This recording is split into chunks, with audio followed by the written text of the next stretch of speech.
could be with anyone, you're here with me. You're here with me. You could be around for You could be with anyone, and I could be with anyone. You're here with me. You're here with me. Hey, what's going on? This is James, and welcome to my take on reality, Speakpipe.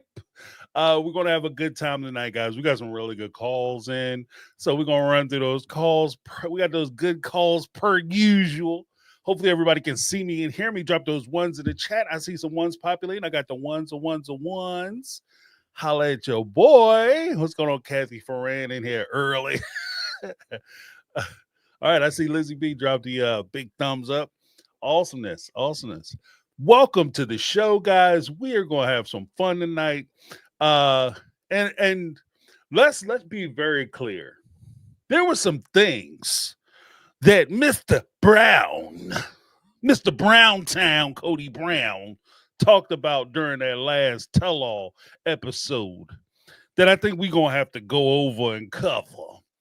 And there's some things like I'm just going to have to get off my dang on chest because, it's reached that point for me where this is like, you ever have that relationship where you start out and everybody's polite and then, they're not saying nothing too crazy. They're not really getting into what's really going on. And then this magical thing happens. Time, this magical thing. They say time heals all wounds. With little space, there's healing. Enough time, there's healing. Enough time, you all of a sudden, magical things happen. In this case, you know what the magical thing that is about to happen? You about to hear the dang on truth. Okay, we're going to have to go through. We're going to have to get a little truth bombing going on in this joint about these dang on sister wives and what is really happening. Because push them down the shove. I'm not going to be polite about it. I'm going to just call it what it is. I knew from the beginning that whole storyline that they had about their first meeting and how, Thunderclap came in and she looked at Cody and Cody looked at her and their eyes met. Then all of a sudden they mysteriously showed up at the same party at the same time. The same chick who drives 5 hours in a car with 3 kids, not 1, not 2, but 3 kids under the age of 5 for 5 hours so that she can go to a party and see what? It just so happened to be a party that Cody and his wife showed up to. And then they just happen to be driving down the street. It just happens to be on the same block that Robin was on. And she just so happened to be at her cousin's house coming out at just the right moment. And when Cody and Mary are driving down the street and they just, let's stop at our friend's house. And who's this lovely lady? Oh, who's this? Who's this person here whom I've never met before? What kind of fool ass setup is that? You know what I mean? I'm at the point now where like the lie ain't even cute no more. Like it doesn't even make any sense. When you say this shit out loud, and I've been saying this, this whole story doesn't make any damn sense.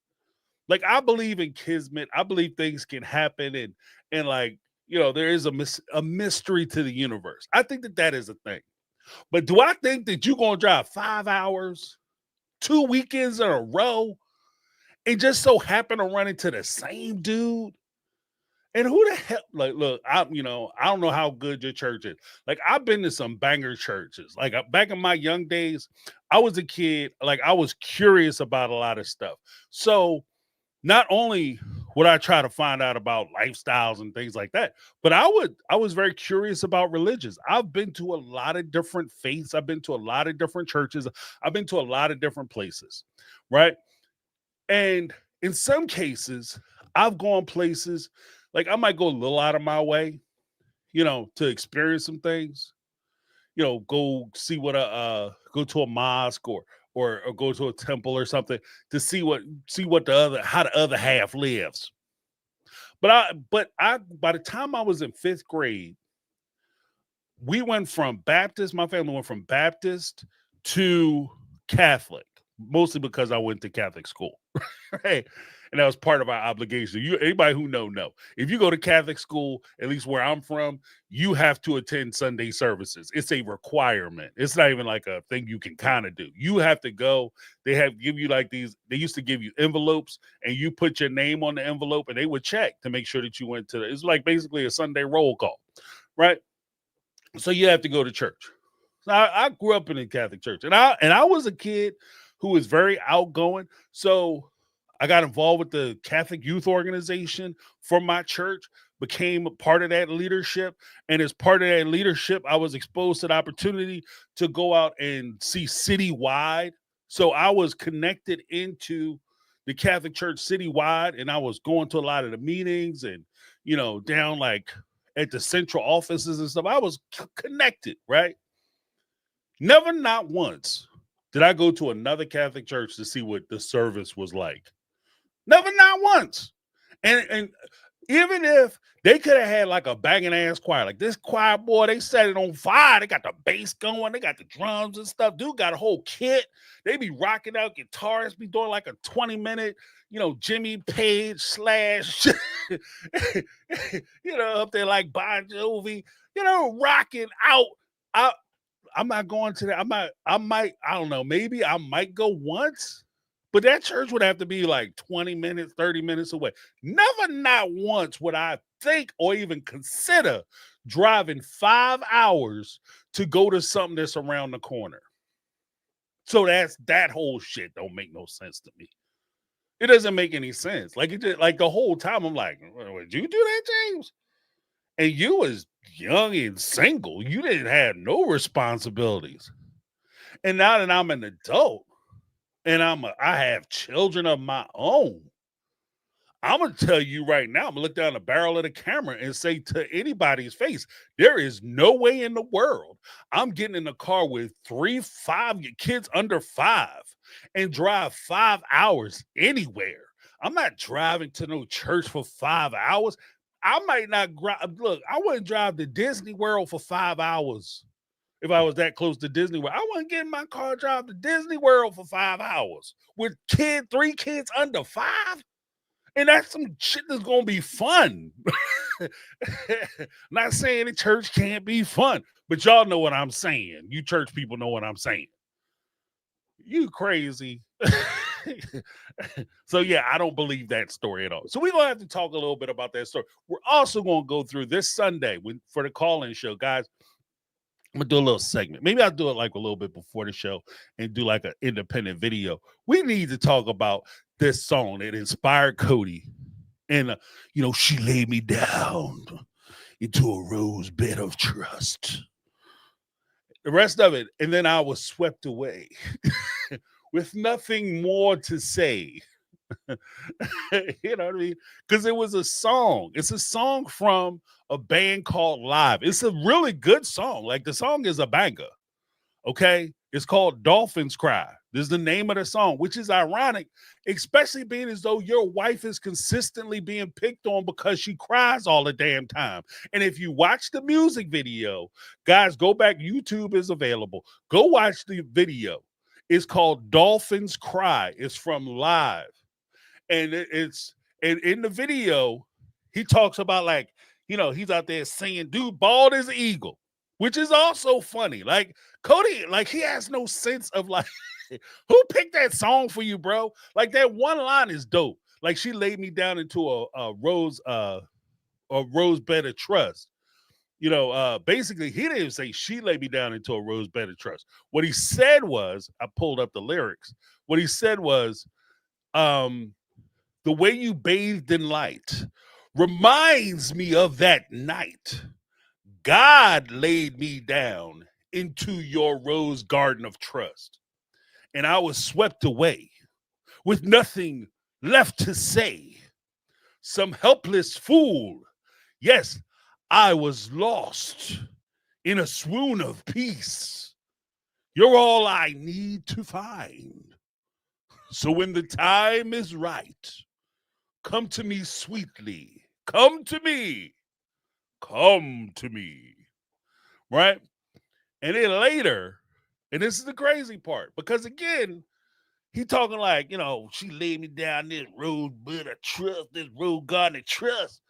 We know full well, first of all, a rose by any other name is still a rose. We all understand that.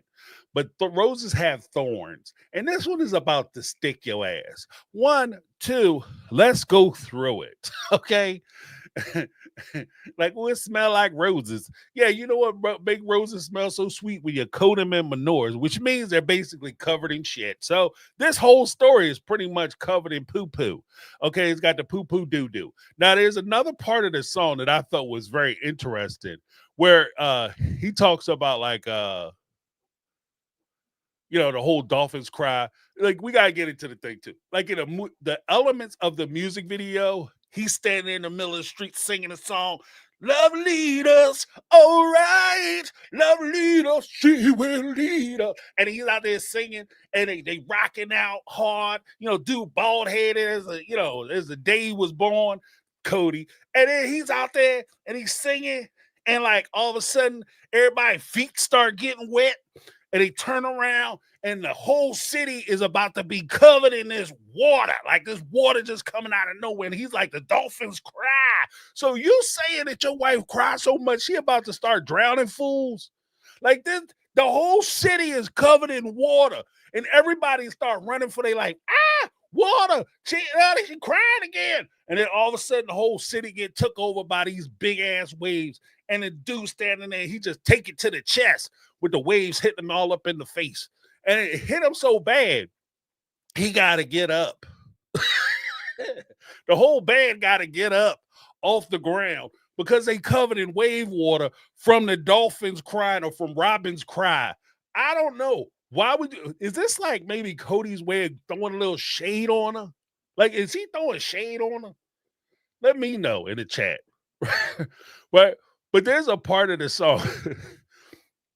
There's a part of the song where he talk, and this is where it gets kind of funny. And it also talks on some of the things that were brought up during the Speakpipe stuff, which we'll get into very shortly. So this one verse where he says, "Oh yeah, we meet again. It's like we never left." This is the guy who was jumping in his car driving 5 hours to go see somebody. Oh yeah, we meet again. It's like we never left. There's a distance between the two of them. Time in between was just a dream. So the time you spent with your wife, your other wives, the women you were committed to, that was just a dream. Okay. The only real time you have is the time that you spend with the Robin cry, right? And then he goes on to say, did we leave this place? What, her house, the place you was helping her pay for, right? With the wives' money your wives was paying for? Are you serious? Then he goes on to say, this crazy fog surrounds me. I guess he's talking about the thunderclapper. The thunderclapper. Because, she got that Mjolnir cracking them seats.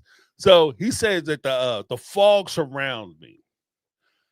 You wrap your legs around me. Stop right there. Huh? Stop right there. Read it again.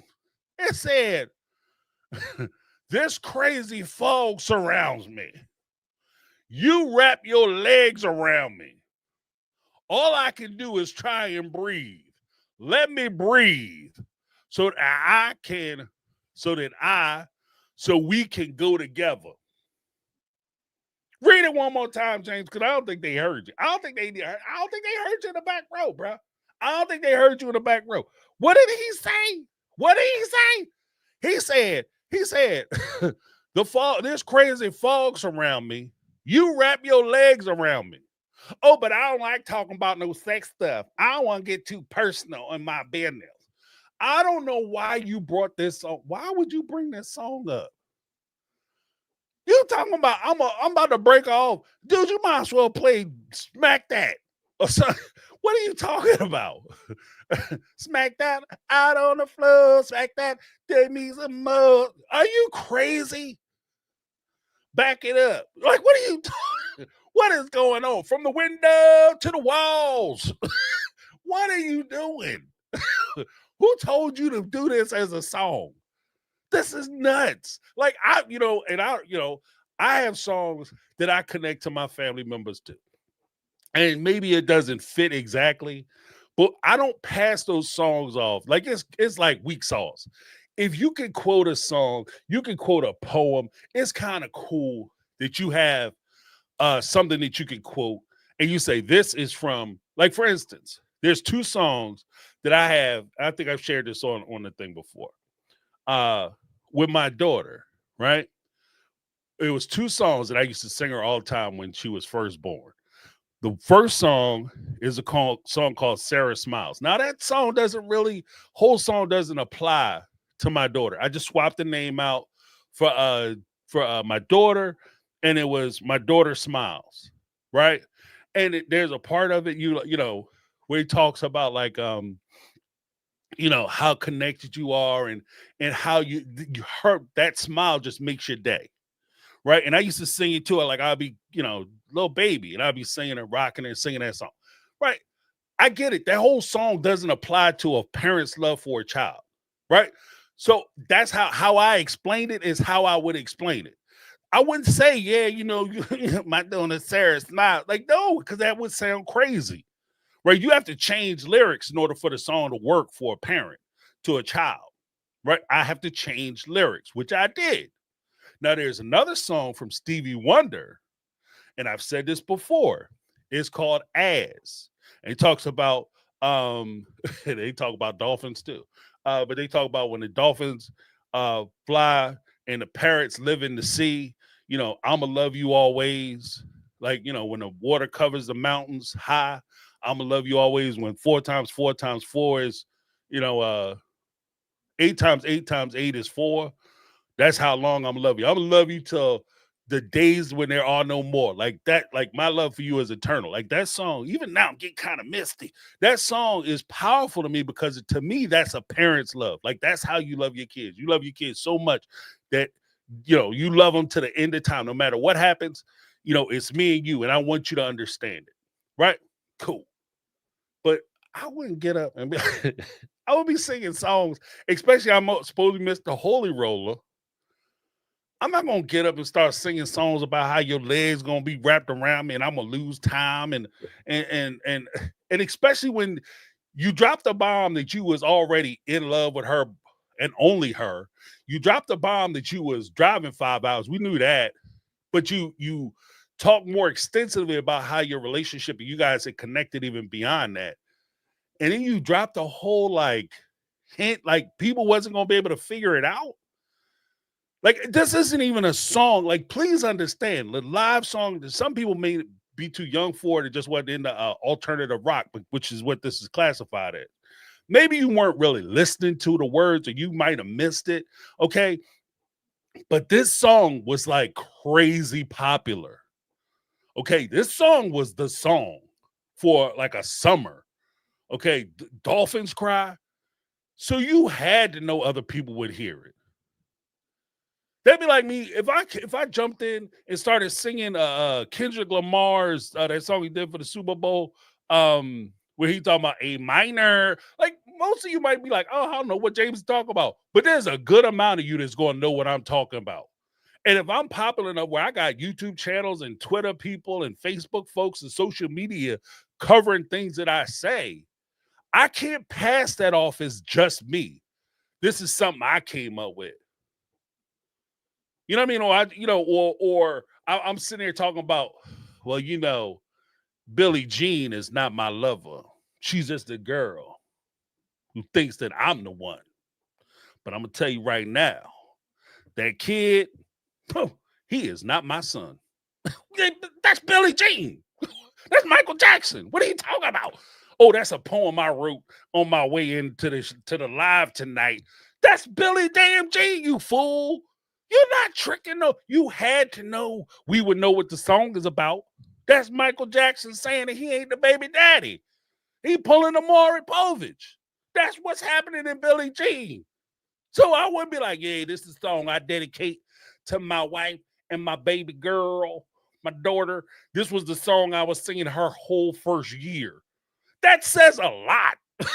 Okay. The reason why you would like that song, if I was saying that Billie Jean from Michael Jackson describes my relationship with my first child and my wife, you'll be like, oh, she was cheating on you?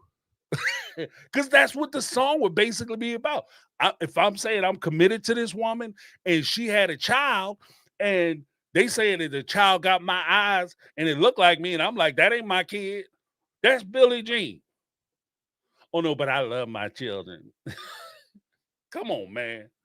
And we sit there talk already. We got questions about how much time you on the road, how involved you and Robin was, and you come up with this. I don't know. I'm gonna leave it to y'all. Y'all take with that what you will. I'm just saying. Pretty not pretty, say Drake. Heard you like them young. Don't let them catch you on cell block 1. That song is crazy. I can't believe he did that to that man.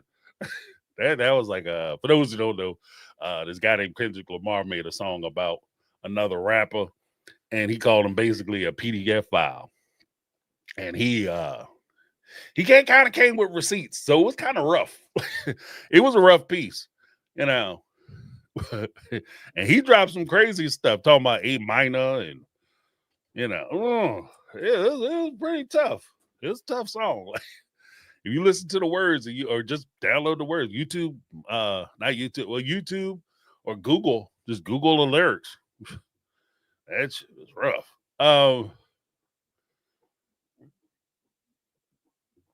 Yeah. Somebody, I gotta call my. Hold on, where's my Joe? So, because somebody made an excellent point. Ah, damn it! What the shit? Okay, yeah, I can't get to my comments in this thing, but I found another way. Somebody said, yeah, shit. Pardon my French. Kathy Frank, y'all, I'm gonna be cussing next season with James. Yeah, I was cussing this season. Yeah.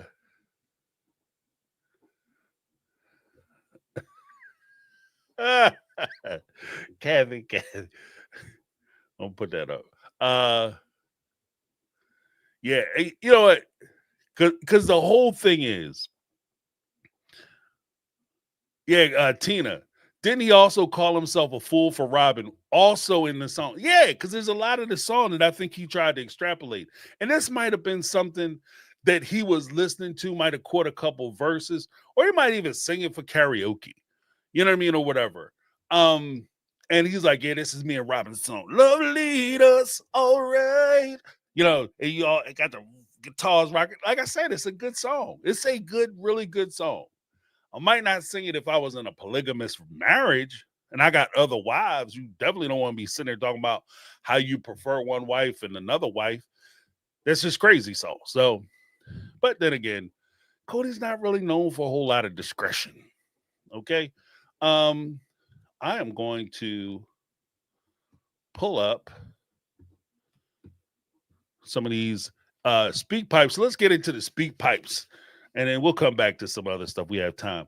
Let's jump into some of these speak pipes. We got Teresa and Mary on speak on TikTok. Let's check this out. Hey, James, it's Teresa. I don't know if you've had a chance to watch Mary's live. She went on TikTok with another channel, and she talks about Cody, and she talks about the reunion part 4. And man, I had so much more hope that her and Jen were going to have this Salty Birches, YouTube channel, and they were going to reveal secrets and talk about finally, Mary's redemption arc. And but listening to that podcast, she still has this cloak of charity wrapped around Cody. And she also has like this disdain for fans who question her about Robin and Cody. And it was the second time that she said on a live how she doesn't understand why fans would ask her about Robin's doll collection or, ask her anything about Robin and Cody. You're on a show still called Sister Wives. The whole point is, what are your opinions about each other? Like, Mary, if you're done with fans asking you questions about the other people on the show that you're on, quit the show. People are calling for Robin and Cody to quit the show. Agree, for sure. But Mary, quit the show. Be done. I was disappointed. You know what? I don't disagree. I don't disagree. I think that's an excellent point, Teresa. We'll push them down and shove. I didn't get a chance to see the live. I'm going to look for the live. But I think that's a valid point, that she doesn't talk about her time when she's with Jen, and she comes on these shows. Oh, I don't want to talk about Cody, and I don't want to talk about Robin. That's kind of twofold. Like, I get the whole mature approach. Like, I don't want to run them into the ground. I don't want to talk about them too much. I don't want to discuss them. I don't want to put too much light on them when they're not really affecting me, and I want to kind of focus on myself. That's a twofold problem. First problem, like Teresa mentioned, you're on a show, and yes, they're going to ask you questions. But the reason they're not asking you, Mary, about Robin's dolls because they think you have a doll fetish too. Are you jealous that she got the American doll with the kung fu grip and the sword play accessories? No, that's not why they're asking you the question. They're asking you about the American doll collection stuff because so much money has been spent on those American dolls, right? $60,000, $70,000. And these fools still owe you money.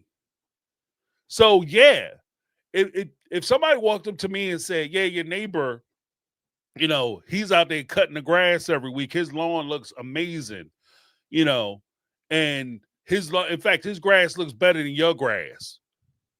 So what do you think about that? Just those facts, I wouldn't give a shit. Okay, wow. I guess he got more time than I do to sit out there on his knees pulling damn weeds and shit and out there spraying stuff around. He just got more time than I do. It's none of my business how he does his grass. I don't know why you're asking me. That would be an appropriate response as far as I'm concerned. However, it would be a completely relevant question if he borrowed my damn lawnmower. If he had my lawnmower and I can't cut my grass, I can't take care of the stuff I need to take care of because he's sitting up here cutting his grass looking spectacular. My grass looking ridiculous. Crabgrass growing up everywhere, got tumbleweeds blowing through my lawn and stuff. Yeah, I would be concerned about whether this dude, like, why his grass looks so good and why my grass looks like crap. Like, fool, you don't even come in where you got my lawnmower and you want to hold on to it. You don't even come over here and cut my damn lawn. What? Oh, I'm gonna be hot. And we sit there like, I know they don't want to talk about finances, but Mary, we're all aware, your fans, especially your fans, are aware that you took out equity loans on your property on Lizzie's Inn. How you gonna be taking out money on Lizzie's Inn and you got this lady out here just blowing money, your money. She owes you money, and she's out there just throwing it away on dolls, toys. She's out there buying toys. No disrespect to people who have collectibles, okay? My brother was buying me collectibles for my birthday and stuff, like stuff that we grew up with. And sometimes I'll buy him some stuff, right? It's just a joke that we have between the two of us. Who gives a shit? But the whole thing is that he's not out here buying me stuff, presents or stuff for my birthday or holidays and dropping it off in my house, and he owes somebody a gang of money. That don't even make no sense. You out here buying junk, you out here buying toys, and you owe me money? Oh yeah, that's why you getting, in case you didn't know, Mary, that's why you getting asked, boo-boo. That's why they asking you. Now, the second problem that you have in this situation, if we're going, because like I said, I'm kind of past the polite stage of this whole thing with sister wives. The second part of this question that should concern you, Mary, is the fact that nobody is asking you about you. That part of the whole question should really concern you. Nobody is asking you about you. When you go onto these shows, you go into these live streams, everybody want to ask you about your relationship with Cody and how you getting along with Robin. The problem you have, Mary, is that you've been on this show since day one. According to you, you helped found the family, but you haven't established yourself within this family. All your storylines connected to this show are all tied through Cody and Robin. Let's keep it all the way up. The only story, well, technically, I was going to tell that lie and say the only storyline that you don't have that's connected to Cody and Robin is the catfish. But that's absolutely connected to Cody and Robin, specifically Cody, because technically the reason why that's a thing is because that was the first indication that you were going to leave Cody. And then two, even in the most polite circumstances, technically you were cheating on Cody. And so the question was whether you were leaving the family and whether you were leaving Cody and you were going to use the catfish to do it. So you haven't established anything independent of these other people. That's why you get asked about your relationship with these other people. It's like if you're Michael Jackson, I keep pulling up Michael. I don't know why. He's just on my brain today, I guess. If you're Michael Jackson, when you sit down and do your interviews, they might ask you about Neverland Ranch. They might ask you about, your most popular albums, what you got coming out next. They might ask you or inquire about who you're dating. They might ask you about some of the scandals that you had with the kids that came and visited you at Neverland Ranch, A Minor, and what was going on with that. They might ask you those questions, right? They might even ask Michael, because Michael, like, quiet as kept, Michael was crazy. Like, Michael had crazy money. Okay. Oh, Michael died broke. Michael owned Sony's catalog. He owned Eminem's music. Michael was that guy. Like, don't get it twisted. That dude was low-key boss hog up there. Okay. Them dang Duke boys. Mike Jackson was that guy. So Mike, you could ask a mountain of stuff about Michael Jackson. What would you ask Tito? Hey, Tito, what was it like to be in the Jackson 5? Hey, Tito, what was it like working with your brother Michael? Hey, Tito, I noticed during the Generations tour, way back when, I'm showing my age, during the Generations tour, when you went on tour with your brother Michael and you reunited with the Jackson 5, that you was wearing clothes that looked like Michael bought them for you. Because Michael would have like the whole uniform look out there looking like the Space Admiral. And then, he had like, the pips on his shoulder and all that rhinestoned out. And the brothers, they would be out there basically with just the jackets and jeans on. Like, he didn't even buy them the whole outfit. It was crazy. But you would ask those kind of questions, and it would all be tied back to his relationship with Michael and how we got along with Michael and what it was like to be in the Jackson 5 with Michael. Because nobody gives a shit what Tito's doing by himself. I remember when Michael Jackson died, people was like, how come it wasn't Tito? And Tito's like, what the hell did I do to y'all? Why are you trying to wish death on me? I didn't do nothing. I just stood in the band, but I played bass. That's it. What I did. Right? But Mary is like it or not. I don't be an ass about it, but Mary, you kind of the Tito of the Sister Wife crew. Like, you don't really have a whole lot going on outside of Sister Wives. So you should be very concerned. Be happy that fans are asking you anything. You know what I mean? And respect your fans. Stop. And I'm tired of like all of them sitting there acting like they're so burdened because people are asking you questions. Answer those questions and be appreciative.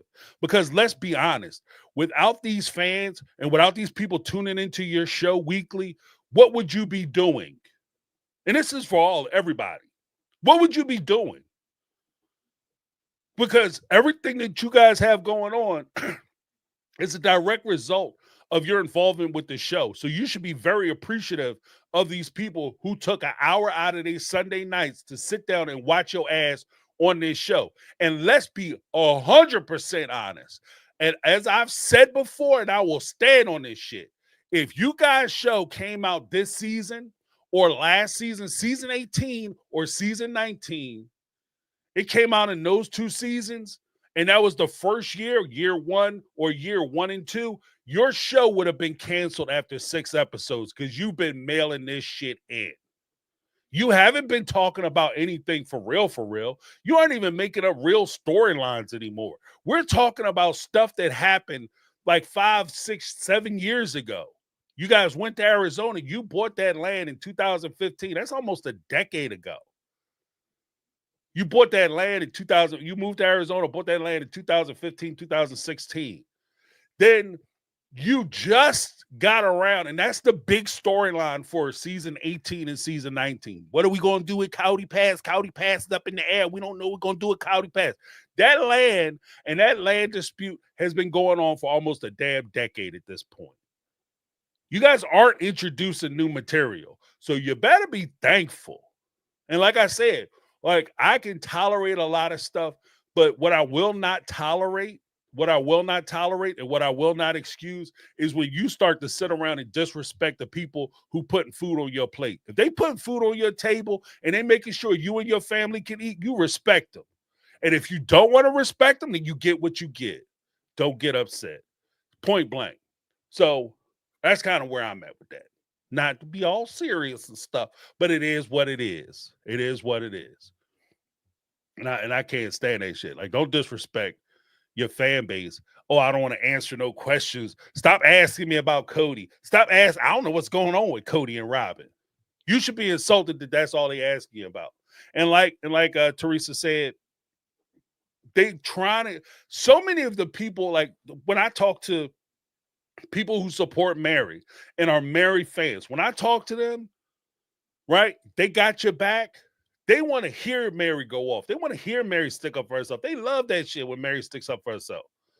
But when you sit around and try to pretend like the whole thing with Salty Birches, like Teresa mentioned, when you came out with the shirt, Salty Birches, they like, oh, shucks, Mary about to come out guns blazing. You know what I mean? It's going to be off the hook. But then you come out, well, I don't want to talk about Cody and Robin no more. They're my friends. I want to have a good relationship with them. Cool. You can have a good relationship with them, but you're going to have that shit in your house by yourself. Better recognize what side of the bread what side of the toast your bread is buttered on. That's all I'm saying. Like, you come out with a book, and then you tease the idea that you're going to come out with a book talking about what? How awesome Cody and Robin are? And you think these people in this chat, do you think any of these people buying a book from Mary talking about how awesome Cody and Robin is, how misunderstood their relationship is, how you guys are such good friends, and how everybody need to back up and stop trying to talk trash about them because we all did things wrong. We're all bad. And that both sides is some bullshit. You think people gonna buy your book when you come out with that load of crap? Oh, girlfriend, boo-boo, boo-boo. Your book is gonna sell 2 copies. Okay, and you're gonna buy both of them. You gonna buy one, Jen gonna buy one. I'm just saying, like, that's my 2 on it. That's my 2. And I don't even want to be mean to Mary. I'm just saying, like, you should be trying to push the same way Cody and Robin have been trying to push to have their story told. Mary, you need to start pushing back on TLC so you can start having your voice on the show. How sad is it that one of the most devastating things that was talked about, because we talk a little bit about Cody saying, and this is just a sign of it, and I'm going to move on to the next call, but this is just a sign of what I'm talking about. Mary talked about, when she was sitting there talking about with Jen this year, about how when she got to Vegas, Cody looked her in the face and said, "You gonna suffer good. I'm gonna make you suffer. I'm gonna make you earn your position. You have to prove to me your worthiness. You gonna have to worthy up on these nuts." Like, you know what I mean? Like, it was jacked up when the way he said it to her, right? And she told the story. Everybody's like, "Ooh, that's bad." You know what I noticed? I noticed that when she told that story, as much as we talked about, oh, that's terrible, he said that, it didn't get nowhere near as much traction as it did when Christine revealed that Cody melted down her wedding ring. Oh, there was whole videos about that shit. There was whole videos. People did like whole blocks of videos. Not just me, but other YouTubers were doing whole blocks of videos about how Cody didn't give a damn about Mary, how he melted that ring down, how that was the cruelest thing that could ever be done to another human being. I've had jokes about like how how extra that is. Like usually you just take your wedding band off, you take your jewelry off and throw it across the street, maybe down the suey hole. Suey hole, that's a that's a Northeast thing. The sewer hole or the sewer, you throw it down the sewer. Talking about that and how much extra it is for you to go pay somebody at a jeweler, because you know them little Walmart rings ain't have enough gold in it to where a jeweler will be like, okay, I'll melt this down and I'll take a part of it. Like you straight paying them to melt that bad boy down and try to turn it into something, little pendant, a little dot earrings or something. That Christine's story that she took from you got more traction than when you tried to tell your own story. And that would be something that I would look at if I was married. That's a problem. That's a problem. If somebody can describe your pain and get more attention for your pain than you can when you describe your pain, that's also going to, for me, that's also a prediction on book sales. Christine telling, because so much of this show has been centered on Christine because Cody and Robin have been dedicated to making Christine the victim. But in actuality, all they did was victimize her. She became a fan favorite. And because she became a fan favorite, people are interested in what she has to say. Because Mary spent so much time defending the people who were determined to be villains on the show, a lot of people aren't really interested in what you have to say. They're very skeptical of what you have to say, even though you guys are trying to clean up the way you met now. At the end of the day, you allowed them to tell the story and blame Robin's entrance into the family on you, which is why so many people look at you cockeyed, because you're the one that brought this plague upon the house. You're the one that left the door open and let this thing in. You know what I mean? You messed around. You fed that cat, and that cat didn't leave. Okay? To stop feeding stray cats, okay? I thought I throw a putty tat. You know what I mean? I did see a putty tat. Stop leaving that damn door open. Okay, that's how you get strays up in your house. Okay? You should have closed that damn door. Hell no, Cody, we ain't throwing no biscuits out there. Do not leave no milk and cream out on them steps. Because I don't want no lying-ass cats coming by with the dolphin cry, drowning everybody in the neighborhood. Like, we don't need the thunderclap up in there. No, thank you. Okay, but you allowed them to blame you. And now you sit there trying to remake yourself, but I'm afraid that you've passed the period of the show's height, which would have allowed you to refashion your image. And now you're kind of stuck with where you are. And this is a concern. You might be stuck with where you are. And as the show declines and fizzles out, you might be lost in the shuffle. That's just my two. All right, but we're gonna moving right along. But before we get too far afield, let's check out some of these super chats. Brittany with a super chat, $1.99 super chat. And gas prices were insane back then. Yeah. Well, nobody, look, you go to the gas station, even back then when they was, because I remember, look, the cheapest gas, I remember. All right, I'm about to show my age once again. I remember sitting out talking to my buddies. The year was 2000. And I was talking to my buddies. I was talking to my dad, my brother, my mom was there. I was over their house on the porch talking to them. And we were sitting out on the furniture and stuff, having a good old conversation. And I remember my buddy, because like I said, it was back in my mom's house, a kid I grew up with was running through the neighborhood. Right, he was in the Marine, or not the Marine, he was in the Army. He was running out, jogging through the neighborhood. And he came up, say hi, said I greet. And I remember we were standing there and we were complaining. This 2001. We were complaining the gas was $1.65. You're like, this is ridiculous. Gas $1.65. It was so high, so ridiculous. It's $1.65. People would get turned up missing for $1.65 gas. You might find yourself in a ditch for $1.65 gas, boy. But we was $1.65. It's ridiculous. By the time 2000, like the time that they would have been dating, 2010, this just to put it in perspective where we were. 2010, That gas was close to $3. Now, again, now you look at it be like, $3? Where that gas station at? Back then, oh shit, no.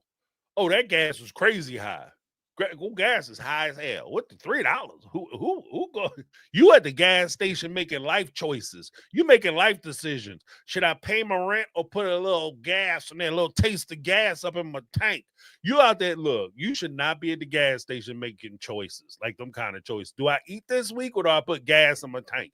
That's where we were around the time Cody was driving 5 freaking hours, 300 miles to go see some lady so he could sit on her couch and get to know her. Please, we're going to get into that. But thank you so much, Brittany. Now, Brittany, let me give you a little something. But yeah, I'm just saying I'm a little suspect. That's all I'm saying. I'm a little bit suspect. I have a few questions.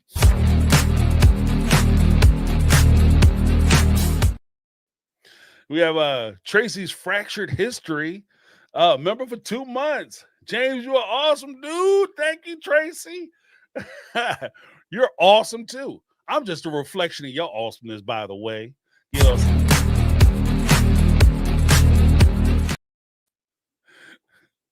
Kevy Ferran, follow out super chat. James, Cody likes them young and dumb and full of Cody sauce. That isn't tasty. You should not be drinking the Cody sauce. If you go to a restaurant, they got Cody sauce on the table, don't touch that stuff. Okay, apparently Cody sauce is potent in 13 children. Okay, you need to leave the Cody sauce alone. And those 13 kids you're going to be raising by yourself. Hit me one. We have Kathy Ferran again with the $5 super chat. We only want to see Cody get his karma on this at this point. That's all, folks. Yeah, I think that's pretty much where his lifeline is. Like that's the his story arc is pretty much what happens to you. And it's kind of like the sister wives story. This is like life is full of mirrors. Like I think life mirrors itself a lot. Reality mirrors itself a lot. When Cody came in and they started the show was like hitting super highs.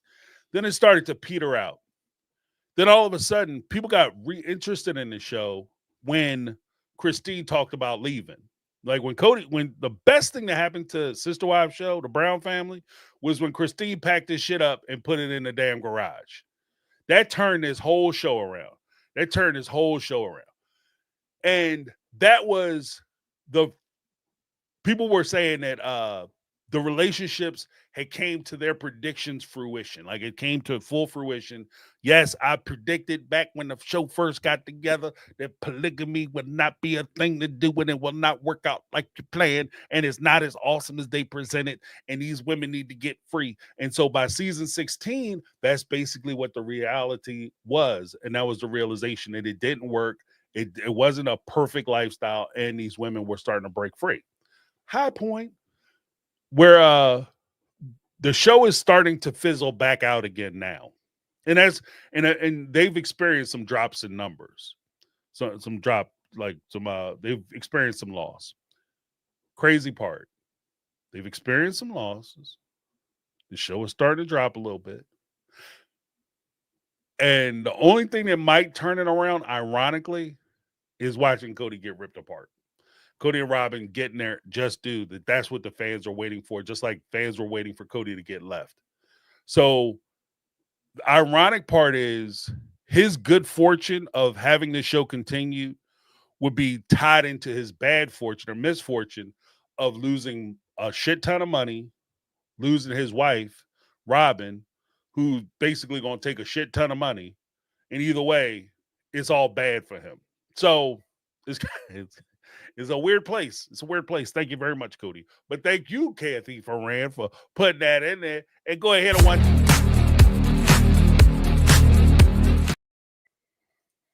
Then next up, we got Brittany, not Brittany, 499 super chat. Don't buy no filet mignon while you owe me a sirloin. Damn right. And for damn sure, don't leave a record of it. Yeah, don't be up on TV flossing. Like I said, with my example, that's between me and my neighbor. Like he out there cutting that grass. I'm hot. if you owe me money, like I lend you money, James, I need that money. Man, I gotta pay my rent. They're gonna put me out, dog. If I don't get this rent paid, they're gonna put me out. Okay, man. I'm just saying, I'm gonna lend you this money, but I'm gonna need this money back. Okay. This is not me giving you money, this is me lending you money. So make sure you give me my money back. Okay, dog. Thank you so much. Thank you, bro. Thank you. Do you ever notice that? Thank you, bro. Oh, they say everything, man. This the world, boy. This the world, boy. Thank you. Give them the money. The time that they were supposed to pay you that money come and go. Then all of a sudden, you see their ass out, catch them at the mall or something, coming out of Foot Locker with a bag or some shit. Every time you see them, they got a bag in their hand. They going into the club or to the bar. They trying to head to the VIP section. And you sit there like, yo, cuz, you owe me some money. Where my money at? Man, you gonna bother me with that little bit of chump change? All of a sudden, that shit is chump change. Last week when I lent it to you, last month when I gave it to you, shit saved your life. It was the most important thing that you needed. You were super thankful. You was ready to send your wife over to my crib. Oh, thank you, Jake. Thank you. Now all of a sudden, oh, you gonna stop me and harass me about that little chump ass money? But you desperate or something? But you hurting? But you need money? You bothering me about that? That's what I feel like Cody is doing. Cody and Robin are doing to the other wives. You gonna sit up here and bother me about that little bit of money that you gave me? Cody was straight hoeing himself out. We're gonna put it where it is. Cody was straight hoeing himself out trying to get Mary to move up to Arizona. Mary, it's gonna be like this. We're gonna start our relationship again, throwing his arm around and walking like, arm in arm with her. That was the most action Mary had gotten from that dude. Mary, we need to get you out here, girl. We need to get you out here on Cottonwood.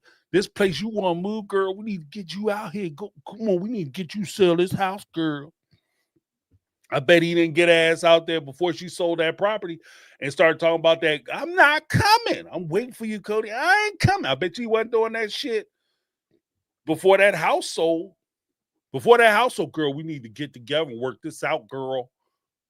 I love you, girl. We got to keep our family together. We got kids. All of a sudden, you worry about the kids and shit. You know what I mean? But before that, you didn't give a damn about them kids. F them kids. Now, girl, we got kids. We got to think about these kids. You need to sell your house, and you need to give me that money because the kids, do it for the kids. No. Okay? Again, Mary. I'm just saying. Just saying, Mary. But thank you so much, Brittany. Now, Brittany gonna have to drop you a little something up in y'all.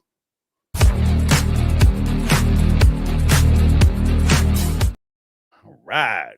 We get back to the John. Hold on, we're gonna get back to the speak pipes.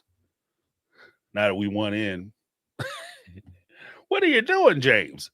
Let's do some anonymous calls. Hey, James, do you think the reason Christine doesn't like Mary is because Mary kept the secret about Robin and that Mary helped Robin come into the family?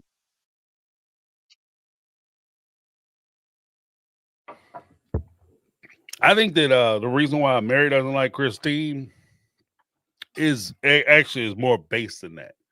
I think that the reason why Mary doesn't like Christine is because when Christine came into the family, between Janelle and Christine being younger than Mary, coming into the family, coming in with some demands, Christine being more popular, more outgoing than Mary, coming into the family, there's a reality to it. She comes into the family, all of a sudden she's dropping kids. Between her and Janelle, the two of them, the whole time just dropping children. And Mary had been trying to get pregnant. Like, I think that that's kind of the forgotten element as well. Mary had been trying to get pregnant. It wasn't like Mary was like, no pass or taking birth control or, trying to sidestep it. She was straight trying to get pregnant the whole time. And it just wasn't working out for her. And then here these two fertile, these fertile pharaohs showing up and just, dropping kid after kid after kid, like sometimes in some cases pregnant together, dropping kids right next to each other. That had to hurt.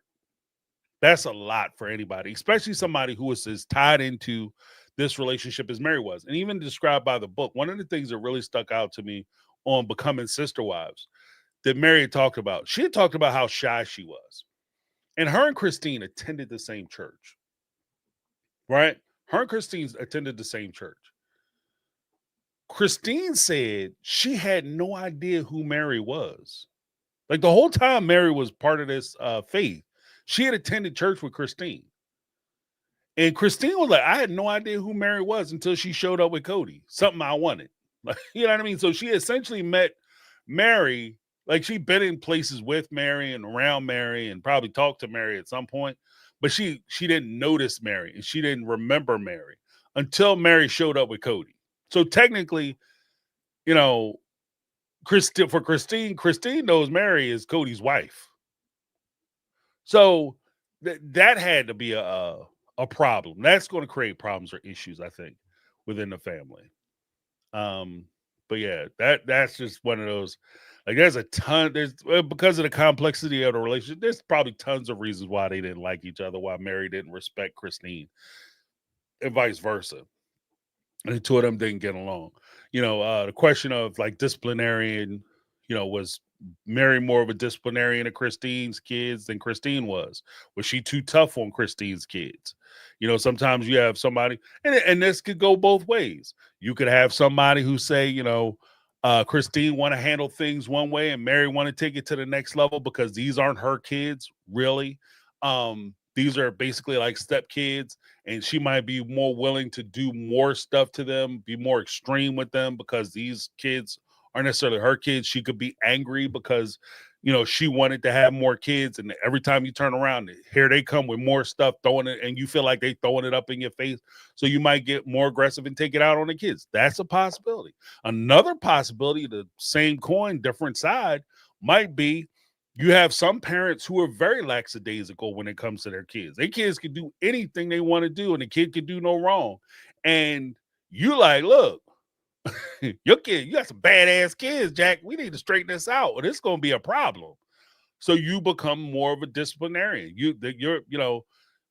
They walk in, they take a jug of milk, or they say a gallon of milk or whatever. Take 2 sips of it out the carton and smash it on the ground. And you're like, oh, boys will be boys. Mary might be like, first of all, get your ass a glass, pour yourself a glass of milk. And if you're not going to drink it, don't pour it.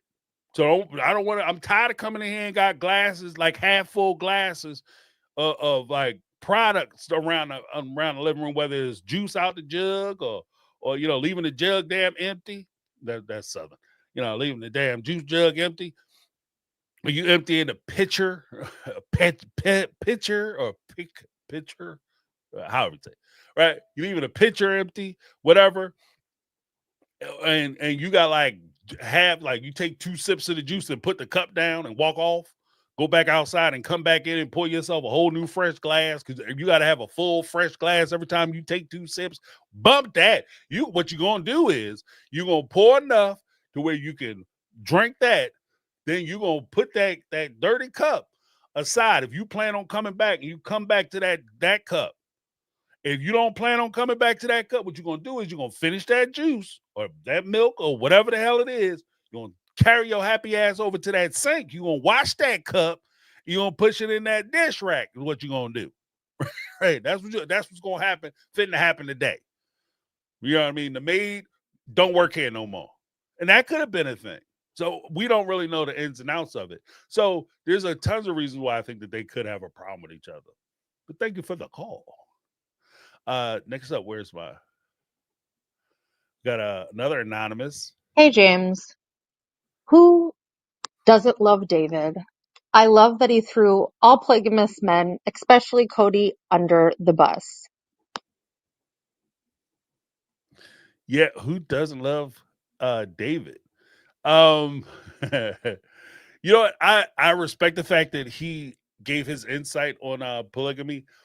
If I'm gonna be honest, like, even though they've been married for a couple years now, as far as like me making a decision about David and how wonderful he is or how great he is, I think that he comes off like a good guy. Like I'm not taking anything from him on that front.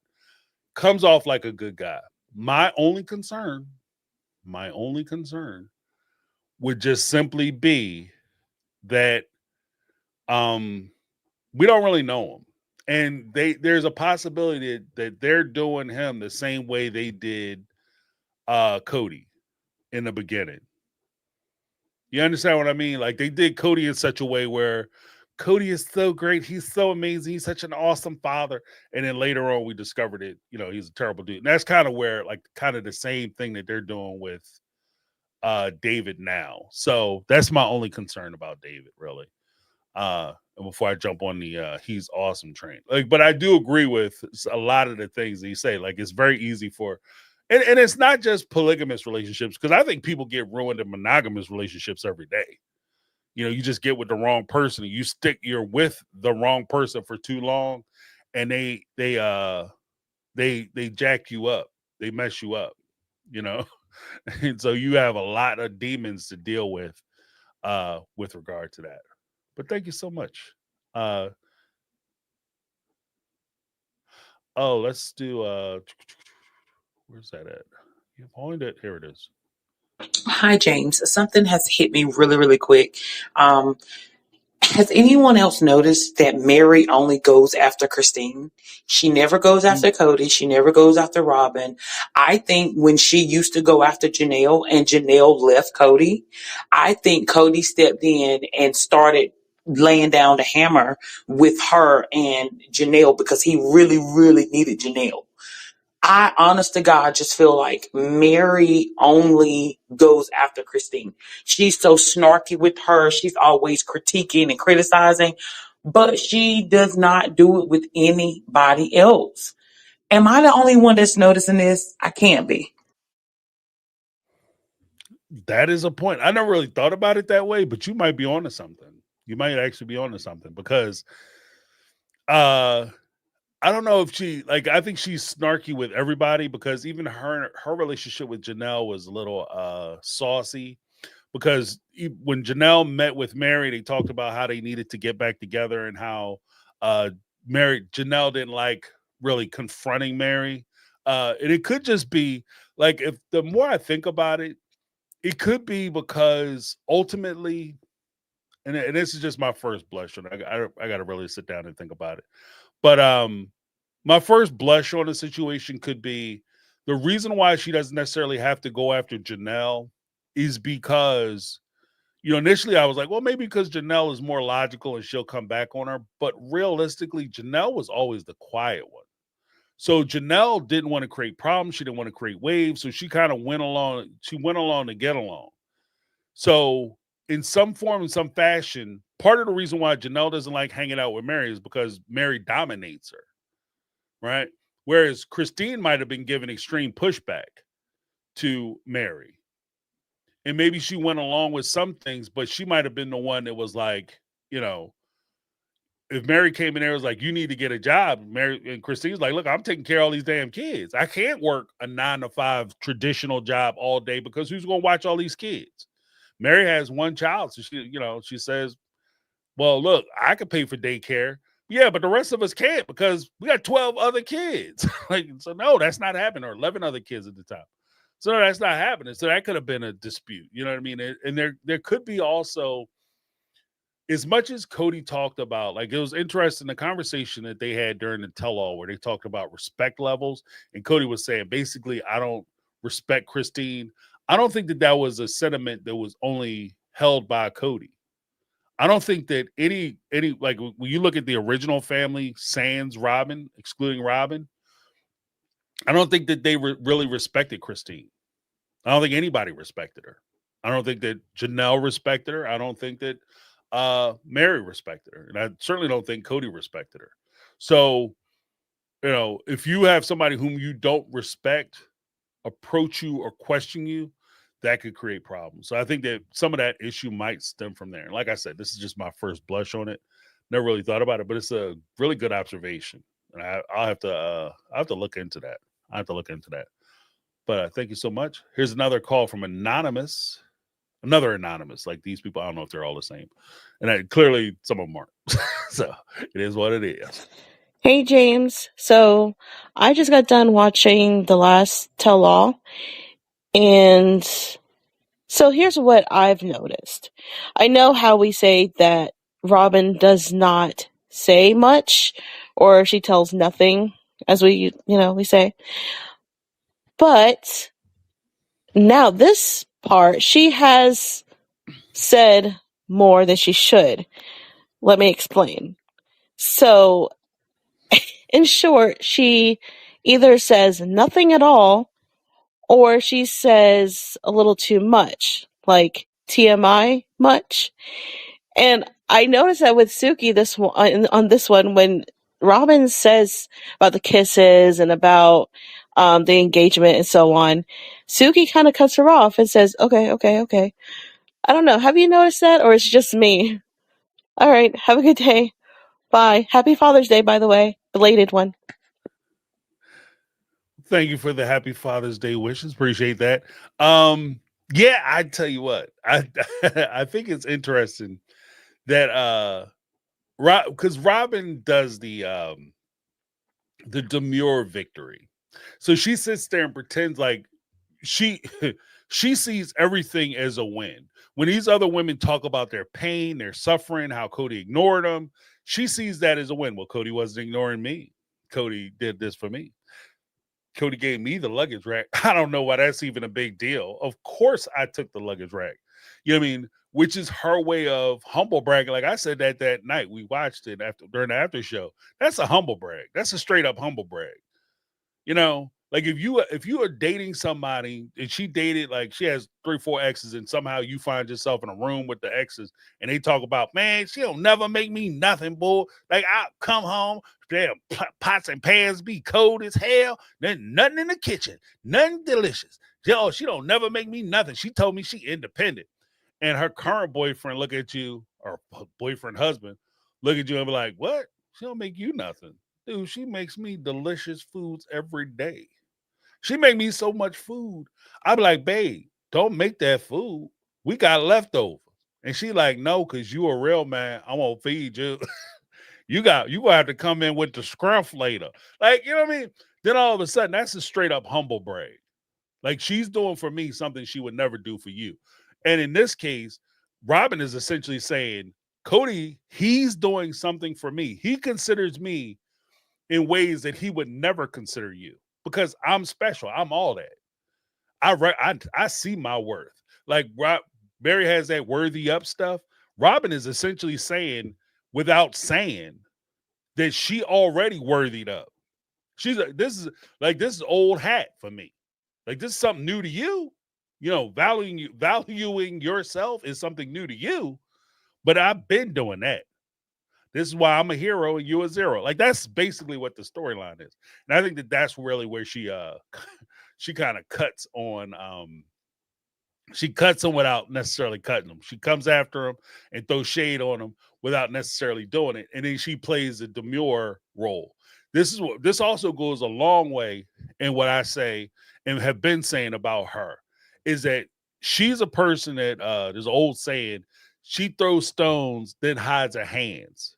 Right? So she starts a lot of shit and then she steps back and act like she ain't got nothing to do with this shit. I got nothing to do with this. I don't know why everybody looking at me. I don't got nothing. My name is Paul. This between y'all. You know what I mean? I got the gout and I'm gonna see my way out. Like, I don't think that's it. My name is Lou and this is between you. You know, all that. Like, that's how she does it. I totally misstated all those, but that's how she does it. And I think that that's how she's been playing it. So when she plays everything back and she does the impressions or the explanations, or she gives too much information, that's just her way of bragging. And if Suki cuts her off, it's like, I'm tired of you bragging. Tired of your little humble brag. Either come for these ladies or don't. But don't stop. Like, I'm kind of in that position too, where I'm tired of the passive aggressive bullshit. I like aggressive. I like you to be straight up. So if you got something to say, freaking say it. If you got some criticism, don't sit here and pretend like you all about the family. You want the family to be together and stay together, and that's what you really care about because they all awesome. If you got something to say it. Say it with your whole damn chest. Don't wait till you off by yourself with Cody and you send Cody back to say your thoughts. You're a grown-ass woman, Doc. Say what you got to say. Stand on your own 2 feet, 10 toes down, and stand on business. Say what you got to say. Stand on your square. You know what I mean? This is what you believe? Say it. I say that about all of them, Mary included.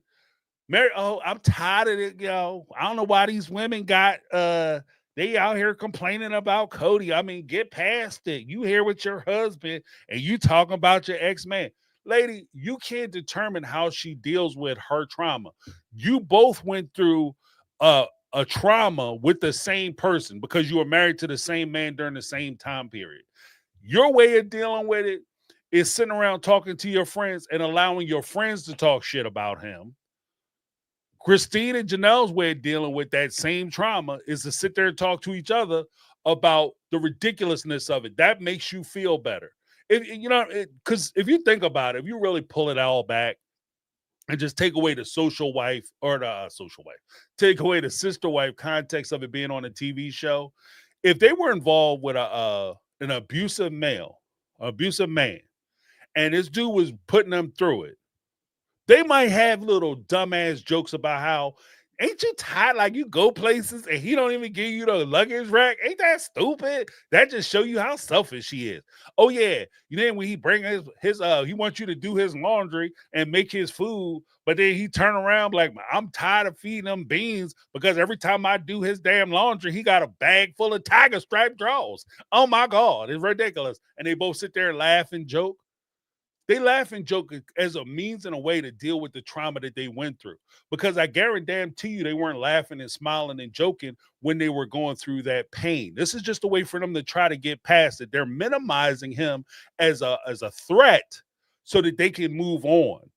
And so for Mary, Miss Worthy up because she's skilled enough where she's giving out these consultations and she's holding these conventions.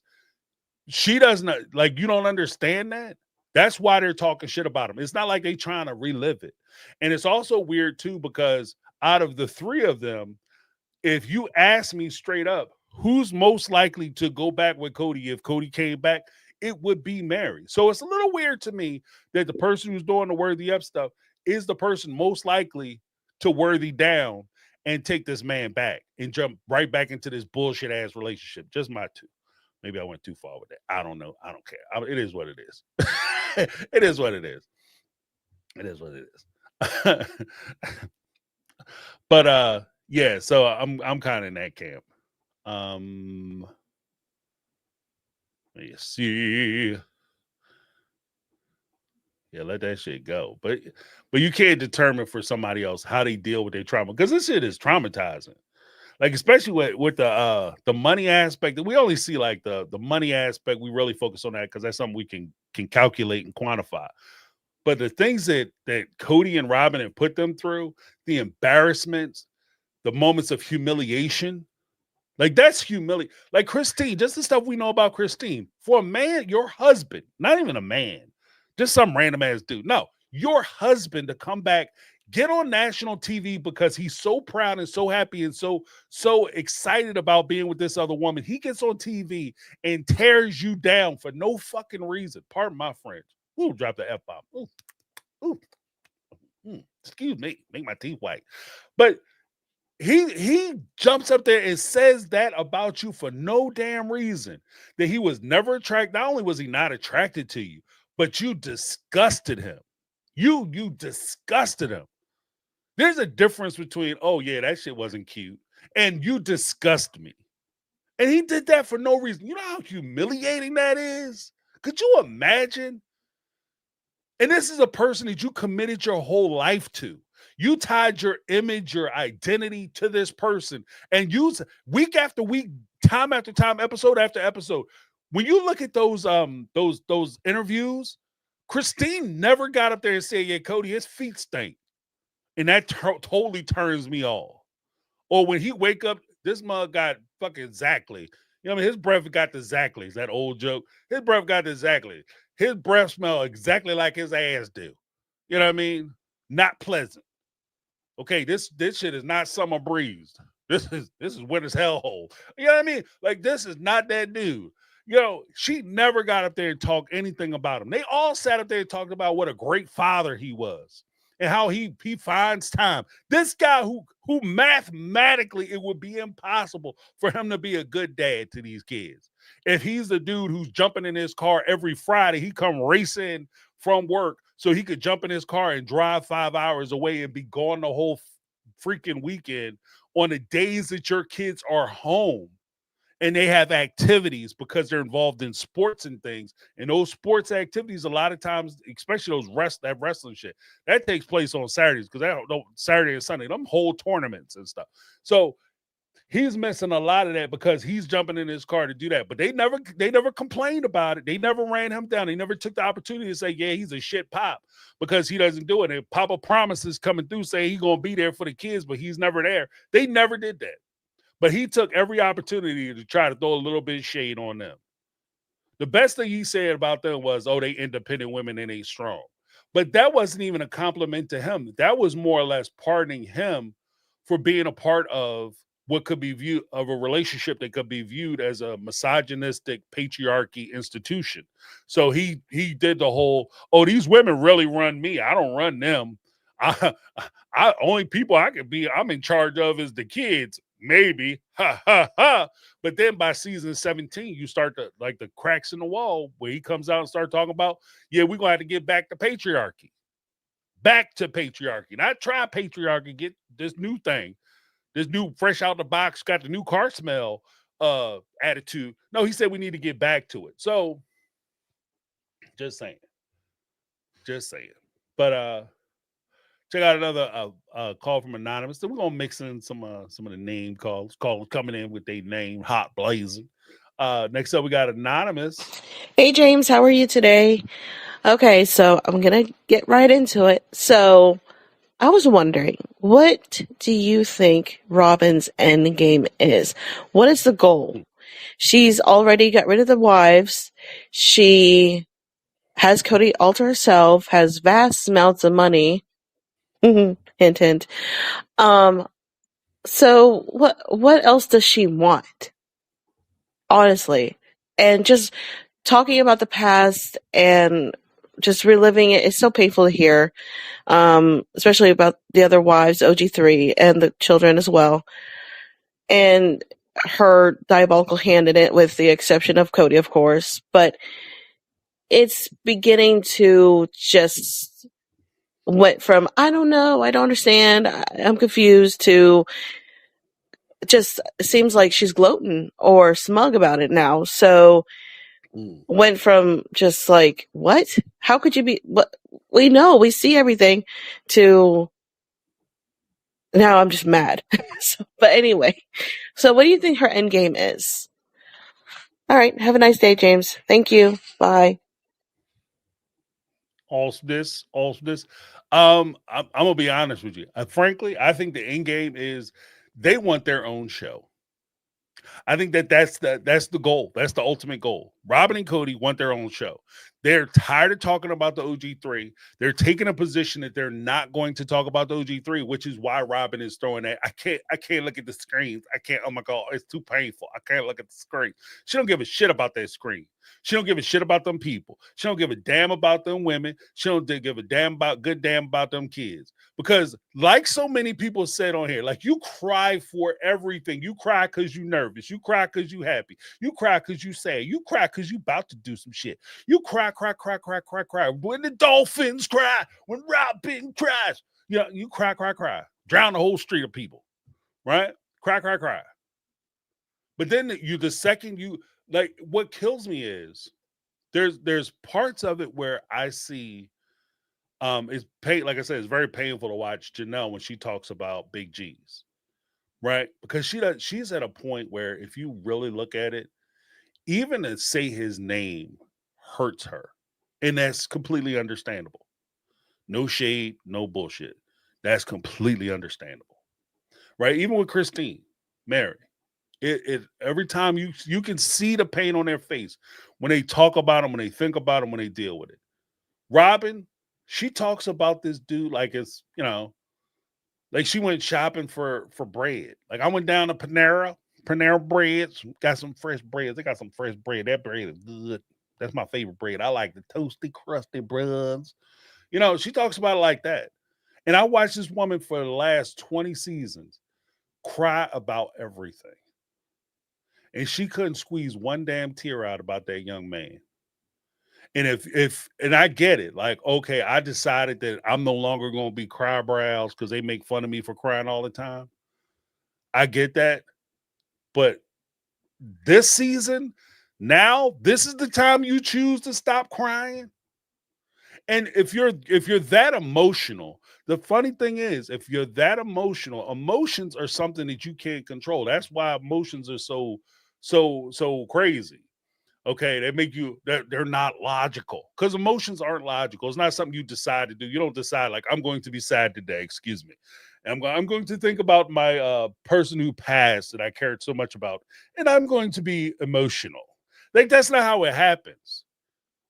And when if you try to tell me that that's what you were doing, then my response to you, the only reason I wasn't crying is because I made a decision that I wasn't going to be upset and I wasn't going to give you guys my tears anymore.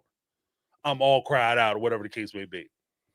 And if you said that to me, if I was sitting there talking to Robin and she said that to me, my response point blank would be, and that's why I'll probably never get an interview. My response point blank, stop playing in my damn face.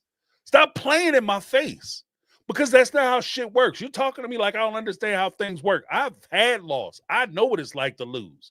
And I know what it's like to go through things because I'm a human freaking being. I'm not a damn robot sitting there trying to figure out how I can mine more money out of the fans, out of my family, or out of Cody Brown. So therefore, I have emotions. And I'm telling you that there's no way in the world I would be able to control myself if I can't control myself. If it's something that meant that much to me, they would have to take a damn break. Guys, I got to go. I got to cut the cameras because I need to go out back, get myself the fuck together before I sit here and talk about this young man that I helped to raise or who I was around for so many years. Pardon my French, but that's just the way I feel about it. There's no way in the world I'm going to be able to just hold it together. Especially when you're showing like video after video. And I can even understand if you could sit there and watch videos about burying a young man. Let's put it where it is. You could sit there and watch videos about his funeral.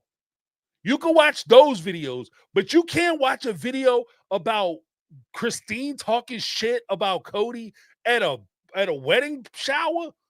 Are you nuts? That was too much for me. I can't watch that. I wouldn't be able to watch.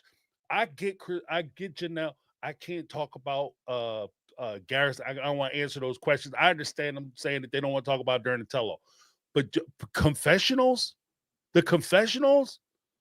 You sat there and watched it during that stuff. Just saying. You cray. Like you're cray. So what her end game, basically, I think they're trying to get a show. And the reason why they don't want to talk about the sister wives anymore is basically what I was saying about Mary. They're trying to separate themselves or extricate themselves from talking about Christine, Mary, and Janelle because they don't want to talk about them no more. They want to exploit their own or take advantage of their own opportunities to start a spinoff show. This whole season has been about them and their spinoff show. And I challenge anybody, any YouTubers want to get on here, come to me, and you want to have a conversation because you disagree with me, by all means, reach out to me. My take on reality questions at gmail.com. We can do it on my channel, your channel, wherever. But I guarantee you, I will bring receipts. This whole season has been them trying to roll out a TV show for themselves. It's nothing about the family. They don't give a shit about the family. They're mad because they spent the year before last filming a bunch of content that had nothing to do with OG3 and was supposed to highlight their family and their family alone. And TLC didn't play any of it. That's why she doesn't want to look at the camera. That's why they get upset. That's why Cody was so mad about having to talk about these other women in these other relationships. He wants to talk about what he wants to talk about, and TLC is not willing to play it. Tis what it is. Just calling it like I sees it. Uh, let's do a little Gigi. Hi, this is Gigi. I just wanted to call in and actually go a little hard on Robin today. I would like to know why they did not call out Robin on the one-on-ones about her business, My Sister Wives Closet. On that Right? here, they did not discuss anything on that here about that business on here because I mean it's dishonest that she is taking people's money and not giving them the product. Also, on this here, the look that she gave when Sookie asked her if she was doing anything with Cody before they got married, the grin showed it all on that here. There is no way that that man was driving that much, and him being a transactional person to be able to not get what he goes for. So those are the things that I have on this here, other than who puts. Oh, they are so planned. I think. Oh, I think it cut off. But okay. So first things first. I think it's very interesting that they didn't talk about Sister Wives Closet because, like Gigi, y'all talked about stupid shit. What's your favorite song? What movie would you be in? What movie character would you play if you had your own TV show? They talked about that. A topic that they should have brought up with Robin, since she don't want to talk about none of the family and it was too painful. Let's talk about that damn Sister Wife Closet. Why is that shit still open and why are you still taking money for product that you no longer have? And you're definitely not sending out to anybody. Why is that? You know, I get it. Like if you got a store and you're like, okay, I left the store open because I still have some product left over, and if people are interested in it, because you know we had a shit ton of stuff, we ordered a bunch of stuff, none of it sold, so I got boxes and boxes and boxes of this crap in my garage. But if you got every now and again somebody orders something, all you gotta do is walk your happy ass out to your garage, your little storage unit, pull one of the items out, put a slap a damn tag on a UPS label or whatever on an envelope, throw the little crap jewelry inside, and you write them a little handwritten thank you note. Thank you for buying this stuff that nobody else wants. Appreciate you, and then send it off. Send it off. It's not like you have like mountains and mountains of orders. You know, people ordering this stuff, and you're not sending it out. But so go ahead and send it out. And if you are getting that much stuff, you know, hire your daughters, pay your daughters to fill the orders for you. Lazy ass. But they did not ask her about the Sister Wife Closet stuff, which would have been an interesting conversation, I think. You know, ask her about the Sister Wife Closet stuff. And then as far as the pre-sex stuff, like I said, 5 hours, dog. Like 5 hours. She was driving 5 hours by herself with 3 kids. And then Cody's, once he got the hookup and the green light, he was driving 5 hours, leaving his entire family behind. And they want you to believe that nothing was going on. Okay, Coaches. Okay, Coaches. Sure, you're right. Sure, you're right. Well, thank you for the call. Appreciate that. Next up, we got next up, we're gonna have Stephanie. Let's see what Stephanie has to say. So I wouldn't watch. This is Stephanie. I've called before. I wouldn't watch a show with just any of them probably separate. Although I do tend to watch a lot of Mary's lives because I don't know, she's interesting to me. However, I would watch a show that kept them together, doing their separate things. But for Cody and Robin, the key that I think could get them a few more years is if their storylines revolved around Cody, Robin, Solomon, and Ari, and their family celebrating Christmas and Thanksgiving. They're still young enough where they would be interesting to watch grow up.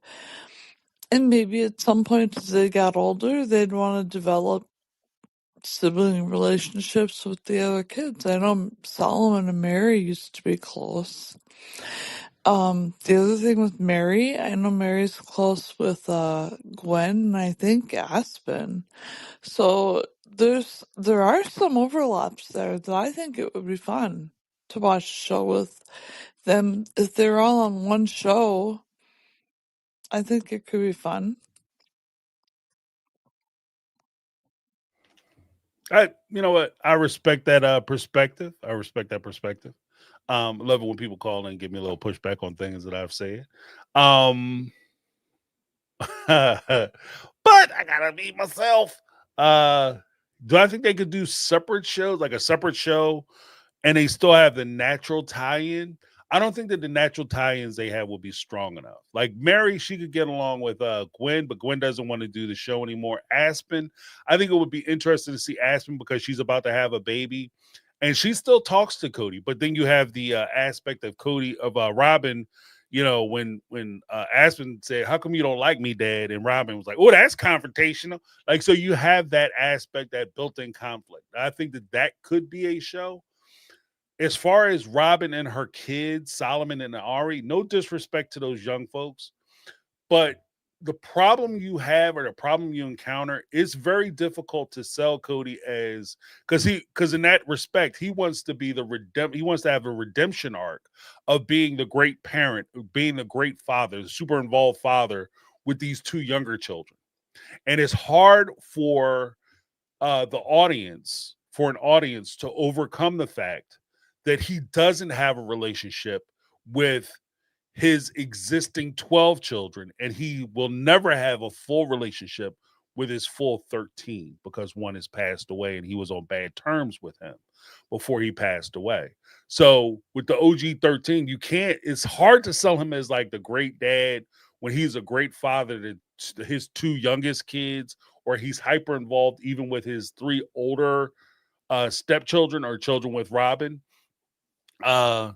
That it's hard to sell him as like the great American great American dad when he has a whole gaggle of kids, literally like two times the amount of kids that he ignores or doesn't speak to. So it like even with like the little victories and things that he would have with those younger kids that might be interesting on a standardized reality show are actually will turn into a slap in the face when you deal with the show. Like for instance, when he took Aurora down to get her ears pierced, or she went to get her baptism. Like the reason why those episodes I don't think went as well was because this is something that he's focused on doing with this particular child while he has other kids that he doesn't speak to and he has nothing to do with, you know, because like let's be honest, like when was it Aurora? I want to say it was Aurora. It's a Brianna. I forget those two confused. But when and that's part of it too. Like I cover the show and I lose track of who's who on Robin's side as far as the kids are concerned. But when they went and got their ears pierced, when she got her ears pierced, Big G's was still around. And nobody was like, "Oh my God, this is amazing." Like that was the most forgettable thing. Like if anything, they got criticized because it was, who the hell takes a 20-year-old woman for a ride to go get their ears pierced?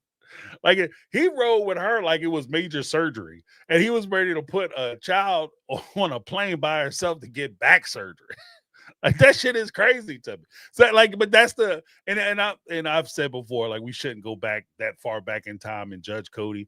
But I mean, that is literally like what you're faced with.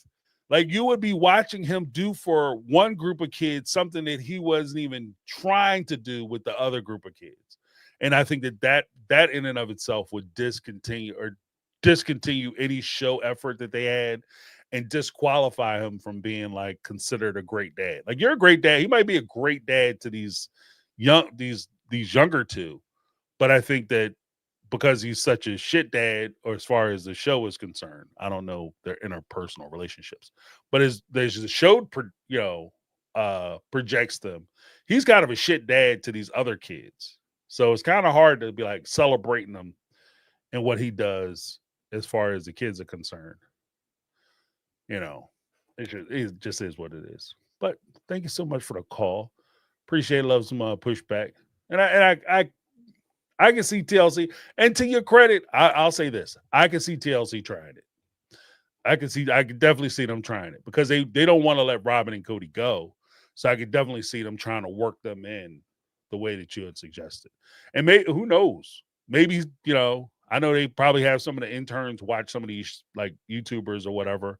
Maybe they hear you saying it, like you might give them some ideas for a new show for Cody and Robin, how they can fit them in. So you might be right as far as how they try to pursue it. But I just think that it's going to fizzle out.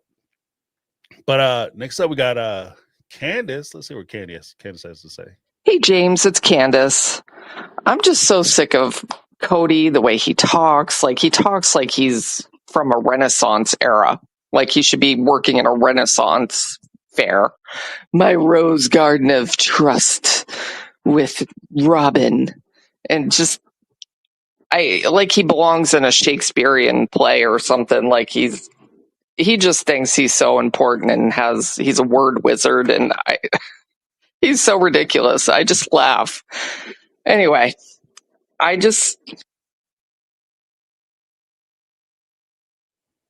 Oh, she'll be back.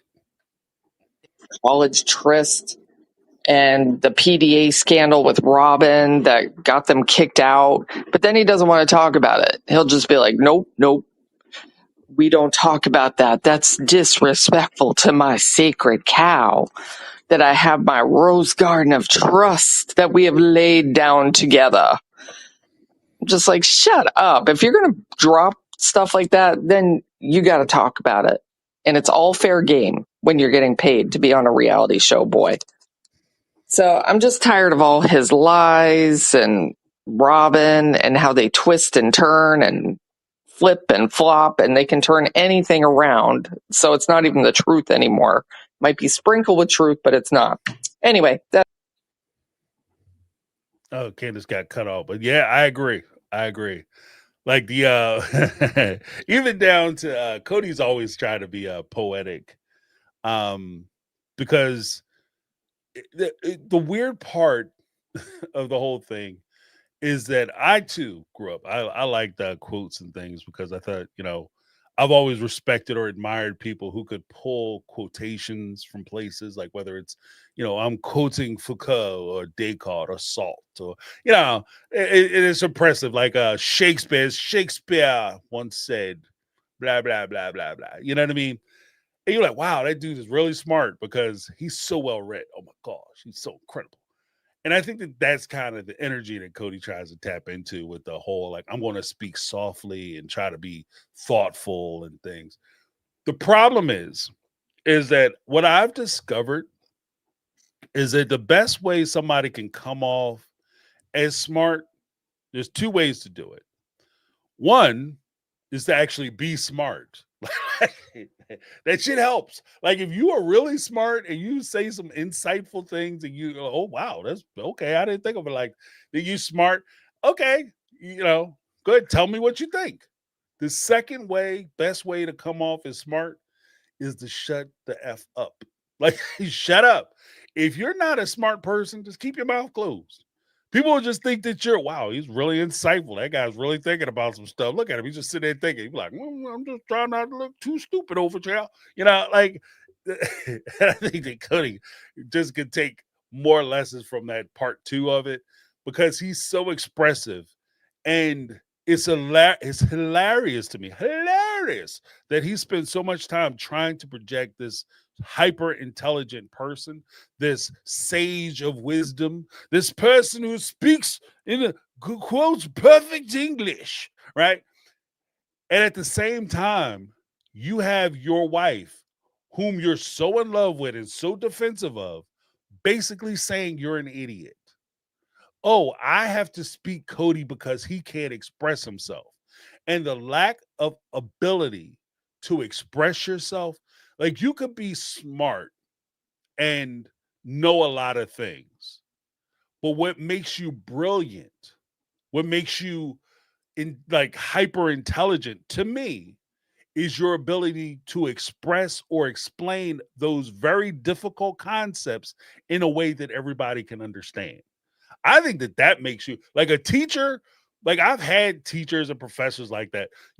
Clearly they know what they talking about, right? They so smart. They got you go to their office. They got all of the wall full of diplomas and shit. Oh, clearly he took the classes and he knows how to do the stuff, right? But he's not smart enough to explain it to me. Okay, he doesn't know enough about it to explain it to other people. He knows enough about it to be able to do it and apply it for himself, but he doesn't know enough about it to explain it to other people. Then, of course, you have the teachers who not only understand the material, but they can explain the material in a way that everybody in the classroom understands what they're talking about. And to me, that's a great and a brilliant and an intelligent and smart teacher, right? And if Cody presents himself that way, the fact that his wife, his cherished, she could tell no lies. According to him, she don't be lying. She tell the truth all the time. Everybody else lie on her. But she's the one that said that you're too dumb to be able to express to your children and to your other partners whom you've been with for 20 plus years what's going on with you because you lack the intelligence to be able to explain yourself. That shit is crazy. I got to go with you to talk to your father so that I can interpret for you what your father is saying. Because he habitually says the wrong thing, or he expresses himself in a way to where he hurts your feelings because he's that dumb. Like that's basically what Robin says. So I think that it's funny that she brought up the fact that he's, tries to speak in the old English tone of speaking with direct English accent. And there was one point during the season where he was like, I think I should go to England. So you can pick up that true English accent, which will make him seem intelligent. Like that's like the old cartoon stuff. Like, because me and Cody about the, same generations or whatever. That's like old cartoons. Like the big evil smart guy, he always had like the British accent. Like that's an old, like, stupid stereotype. Like if you come out and all of a sudden you're speaking that old English with the British accent, like all of a sudden you're a genius. Like you got your IQ points jump like 50 points because you're speaking, with the British accent. But realistically, it's not even really a British accent. If you know anything about Britain, like there's different levels. You can tell where people are from, but basically where they're from and their income level based on like how their accent works. And as Americans, we actually hyper, and we gotta get Michelle up here to explain it to us. But as Americans, we tend to express and go after the British accent, which actually wouldn't put us in a whole bunch of money and a whole lot of sophistication. You know what I mean? So it's just a weird place. But yeah, I agree. Let's go on to the next caller. We have Jada P. Hey James, Jada P here. I've been thinking about this for a while now. I want to know if anyone agrees with me. I do not think that Robin is into the church. I don't think she's holier than thou. I think that's just her crutch, her safe space that she can result back to let's see, make people think or get people on her side, whatever.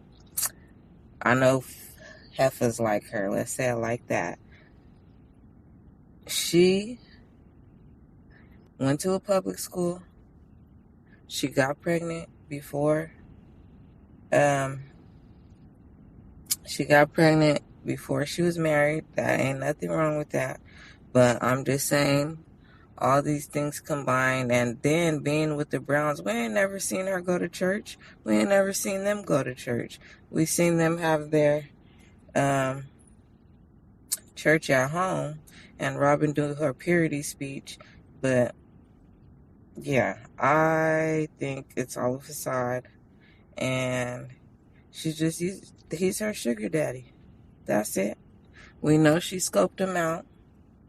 He is her sugar daddy. And if the money stops, she's gone, or she gonna be with him till one of them be gone. And yeah, she's just using the money up. That's it. Cody is going to see what poverty feels like. 100, I bet you. All right, Jada P. Yeah, we all know some backsliding folks. Backsliding, for those who don't know, is people who go to church and all of a sudden they go to church like they at the club Friday, Saturday, and they on church on Sunday getting sanctified. You know, criticizing her. Look at this trollop walking in here looking all ridiculous.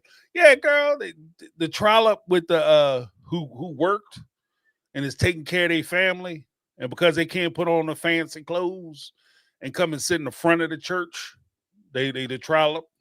But you was at the club getting tossed up, you know, and throwing beers back at the in the VIP. They call you Captain No Clothes, but you know, that's who we're gonna criticize. So I mean, I will say this. Like I won't necessarily say criticize somebody, the depth and breadth of somebody's faith. Uh I mean, I'll leave that to you guys. Do what you will. All I will say is that greed, earthly greed, is not separate and apart from some religions. There are some faiths. There's some, like, especially where I'm at, like they have the mega churches, and even around the country, they have these mega churches where you pay, depending on how much you tithe, how much money you donate to the church, is where you sit in the church. So if you tithe and you giving like a good amount of money, like you giving 20%, 10% of your income, and you have a really high or really steep income, you get to sit down in the front of the church. You know, get them something cool to drink. You know, you could the pastor know your name and stuff. You get appointments, and you get to talk to the preacher. But if you come in as you are, as some churches like to say, you come as you are, you show up, and you don't have a lot of money to give to the church, you might get stopped at the door. And if they do let you in, you get to go sit upstairs. So in light of that, and especially with maybe some of the prejudices that I may carry about some of the AUB, and I'm willing to acknowledge that I might have some, but I'm willing to talk to people from the AUB who have different perspectives. It just seems as though so much is tied into the earthly monetary gains, making sure things are in your name, making sure you have ownership over property, making sure that you have all the earthly things that you need when it comes to you getting money. But then when it comes to your wives or your kids needing things, all of a sudden you got to wait till you pass away. And when you get to heaven, you will be rewarded for your suffering. Now, how come we're not all suffering together? How come why are we not all in the suffering line? Like, why do you have property in your name? You get a brand new car, you get a convertible luxury car, 2-seater, when you have 13 children, 3 wives. If the house caught on fire, you couldn't, like, if Robin's Cry was happening and the streets started getting flooded with her tears, when Robin's Cry, and they out there rocking in the streets, and the tidal wave is coming, you could only save one person because your midlife crisis required that you get yourself a convertible 2-seater car. How come you're not suffering it? You're not suffering now to make you a better person. Why do your kids and your wives, they all got to suffer to become better people, but you get to live the high life and reap the benefit from their effort? It's the prosperity that they sowed into the ground. You get to reap that benefit, but they have to suffer. Like, if you could explain that part of it, I would appreciate it. But so when it comes to the faith part of it, in some cases, like I said last week, in some cases, faith can be a shield. It can protect you. It can comfort you. It can keep you. It can encourage you. And in other cases, it becomes a sword that's used for oppression and to hold people down. And then if you're, even though you are not the focus, like Robin in her position as a woman in that faith, the marriage institution doesn't center around her. It's centered around Cody because he's the husband, and the wives are peripheral to that. To the husband, the wives and the kids are peripheral to his happiness. But if you on the inside with the husband, let's not be fooled. You know, you sitting in the jacuzzi with his ass. She's the one riding in the passenger seat of his 2-seater car while the other wives are working to put gas in that mother. So, in that Mickey Ficky. So, yeah. So I think that would be a reason why there might be strong faith or strong religious ties, because the religious ties themselves help to bind and secure the wives and keeps them from leaving and keeps them dedicated to the family and prevents them from leaving the family and pursuing their own happiness. So yeah, she will envelop herself in the religion. She will say, you can't leave and you have to keep supplying to the husband because he knows what's good, because that's what the religion says.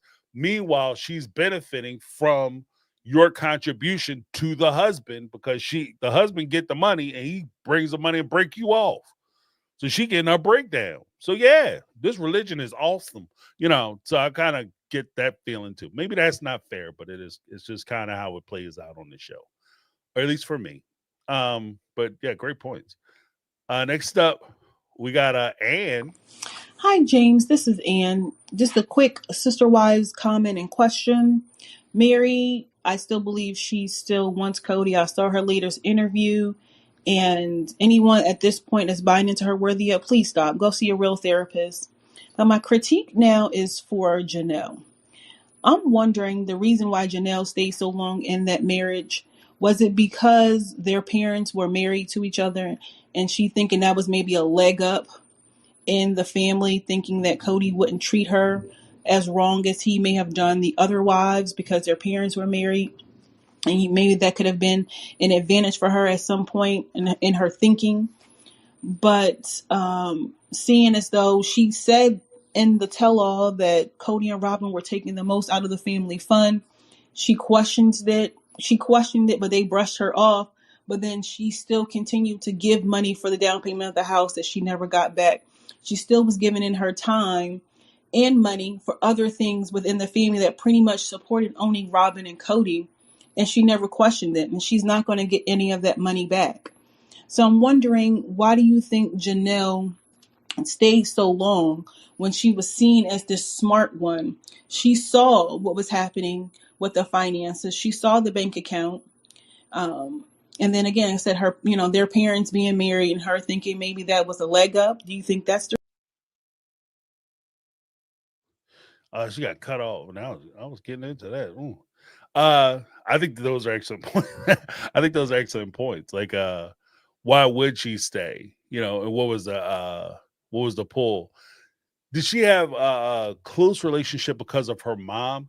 You know what? I don't know if that was like the true anchor, but I'm sure that what played a part. I'd be willing to bet that played a part.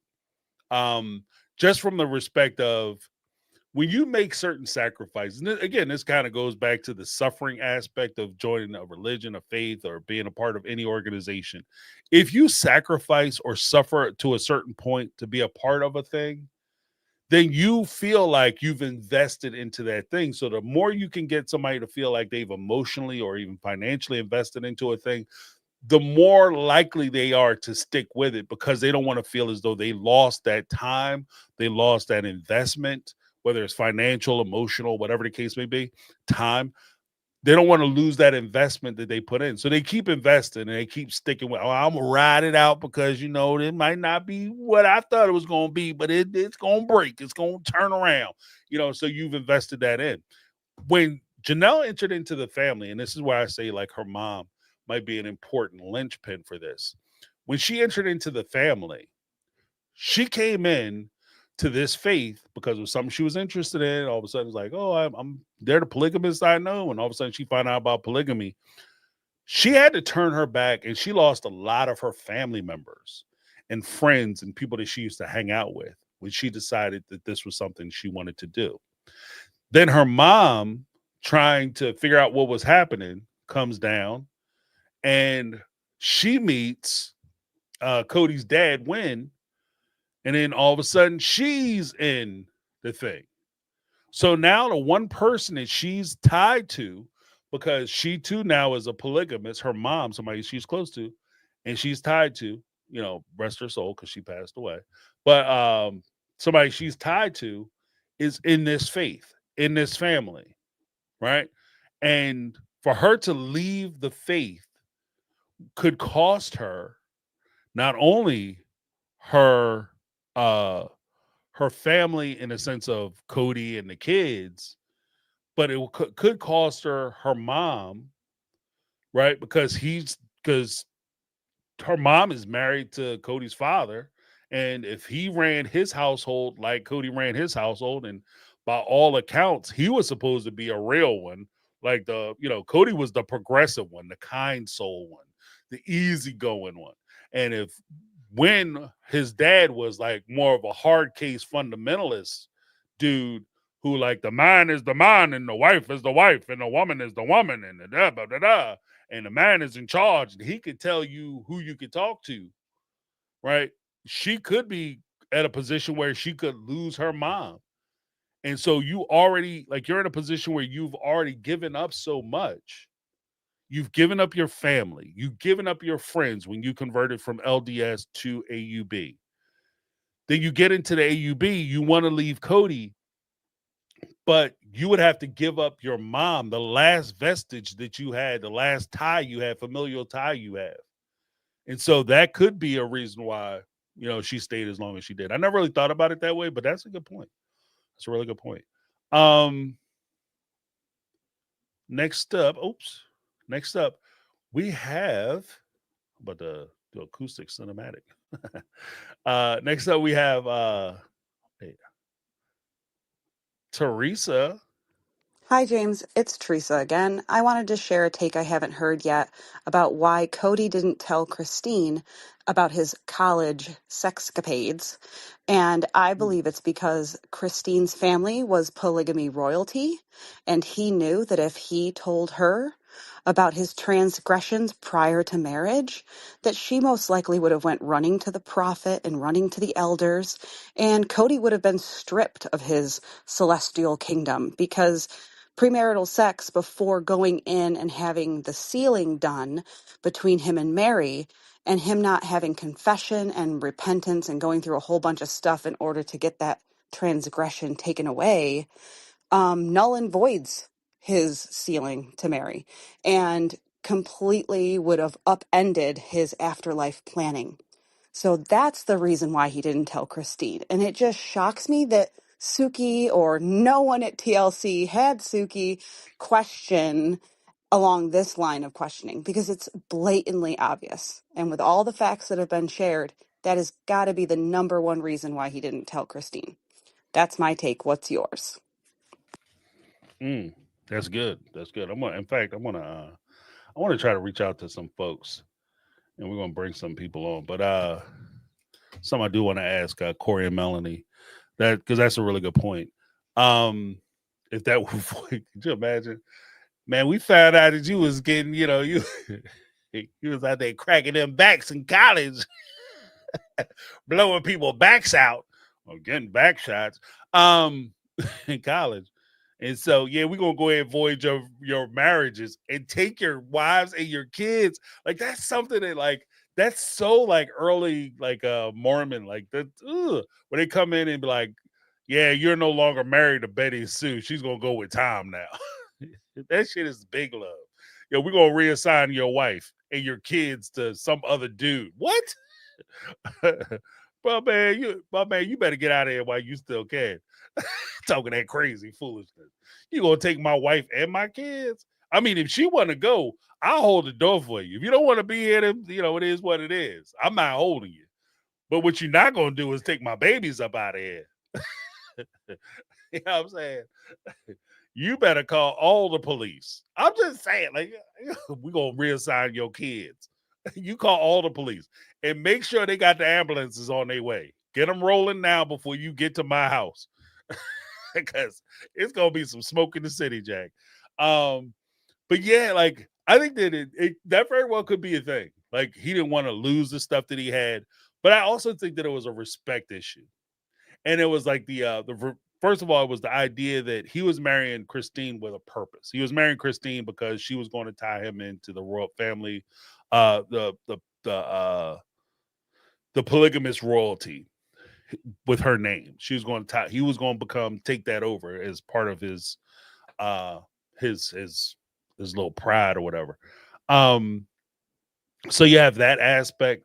But I also think it was, I do think it was a respect issue too. Like, he just didn't respect her enough to tell her those things or share those things with her. And it's kind of two-tiered. Like, the first disrespect is, I don't respect you enough as a partner or a person that I'm going to share this intimate detail about something that went on with me that happened in my past. You're kind of that, you don't deserve that position.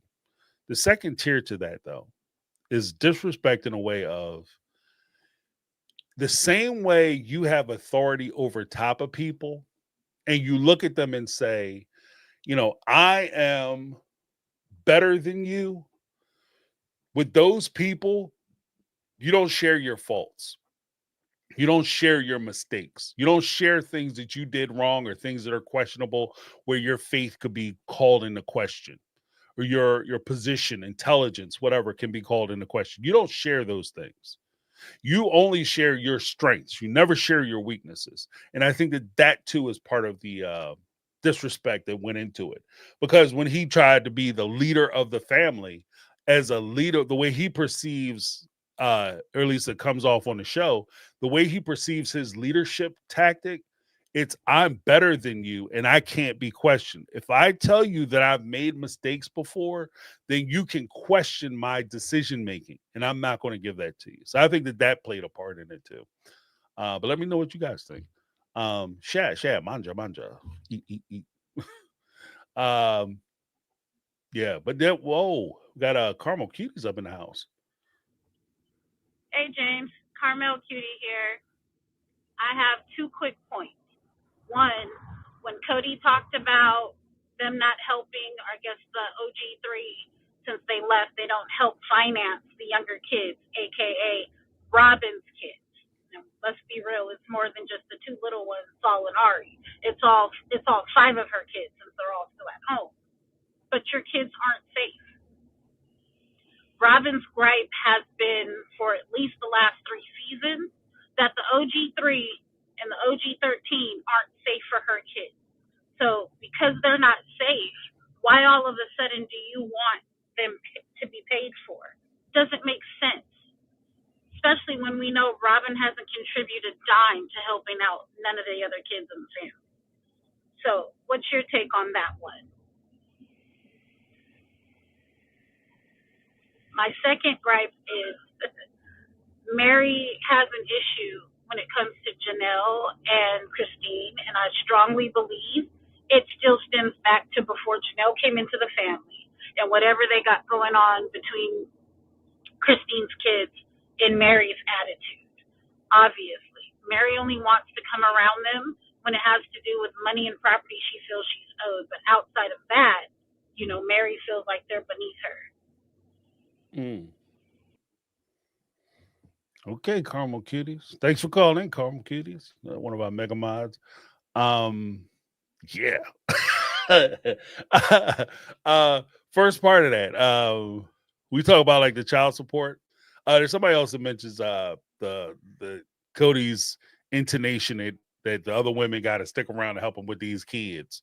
Our kids need help. All of a sudden, our kids. These are your kids. I went over at Robin's house.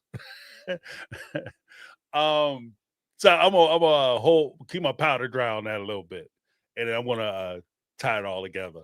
But Carmel Kitty's spot on, like with the whole commentary. But when it comes to Mary, that is an interesting point. That she really didn't have any interest to be tied to Christine or Janelle up until the time that it was beneficial for her as far as Cowdy Pass and making sure that she was getting some protection or some outcome as far as Cowdy Pass was concerned.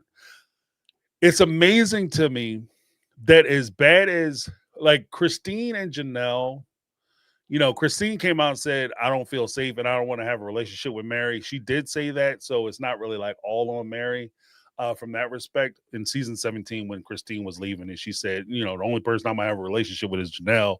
Everybody else get bed, like basically when she was on the porch. I think that is a point, though.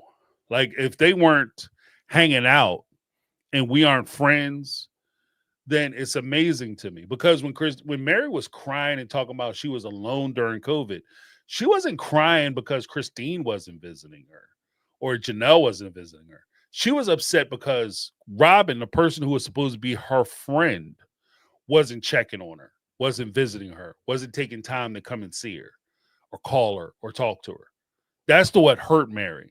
And it's amazing to me. And again, I stand with a lot of the fans and the folks who call in and left messages, even folks in the chat, who say it's just weird that you have more vitriol against Christine and Janelle, but you guys don't never say anything. So I don't understand why this is.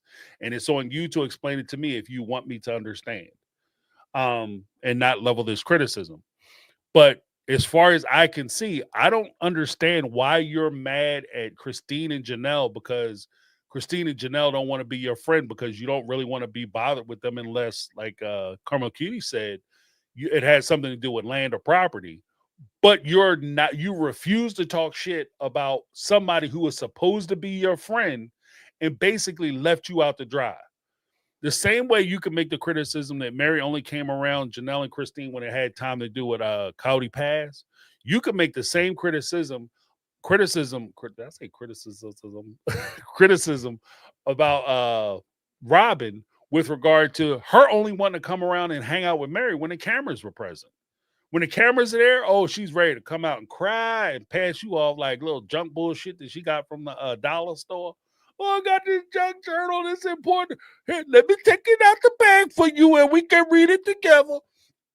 Like that stuff. Like, but when I'm sitting in the house by myself, you can't be bothered to come. When I'm leaving, you can't even come over and help me pack a damn dish. You can't even help me. Like, okay, fine, I get it. You don't want to drive to Parawan, or as I used to call it, may the force be with you, Padawan. You don't want to drive to Parawan. I get that shit. Who wants to go, take a Saturday and drive like hours away? I mean, it should be easy for somebody who was driving 5 hours to go to church. I don't know what the problem is.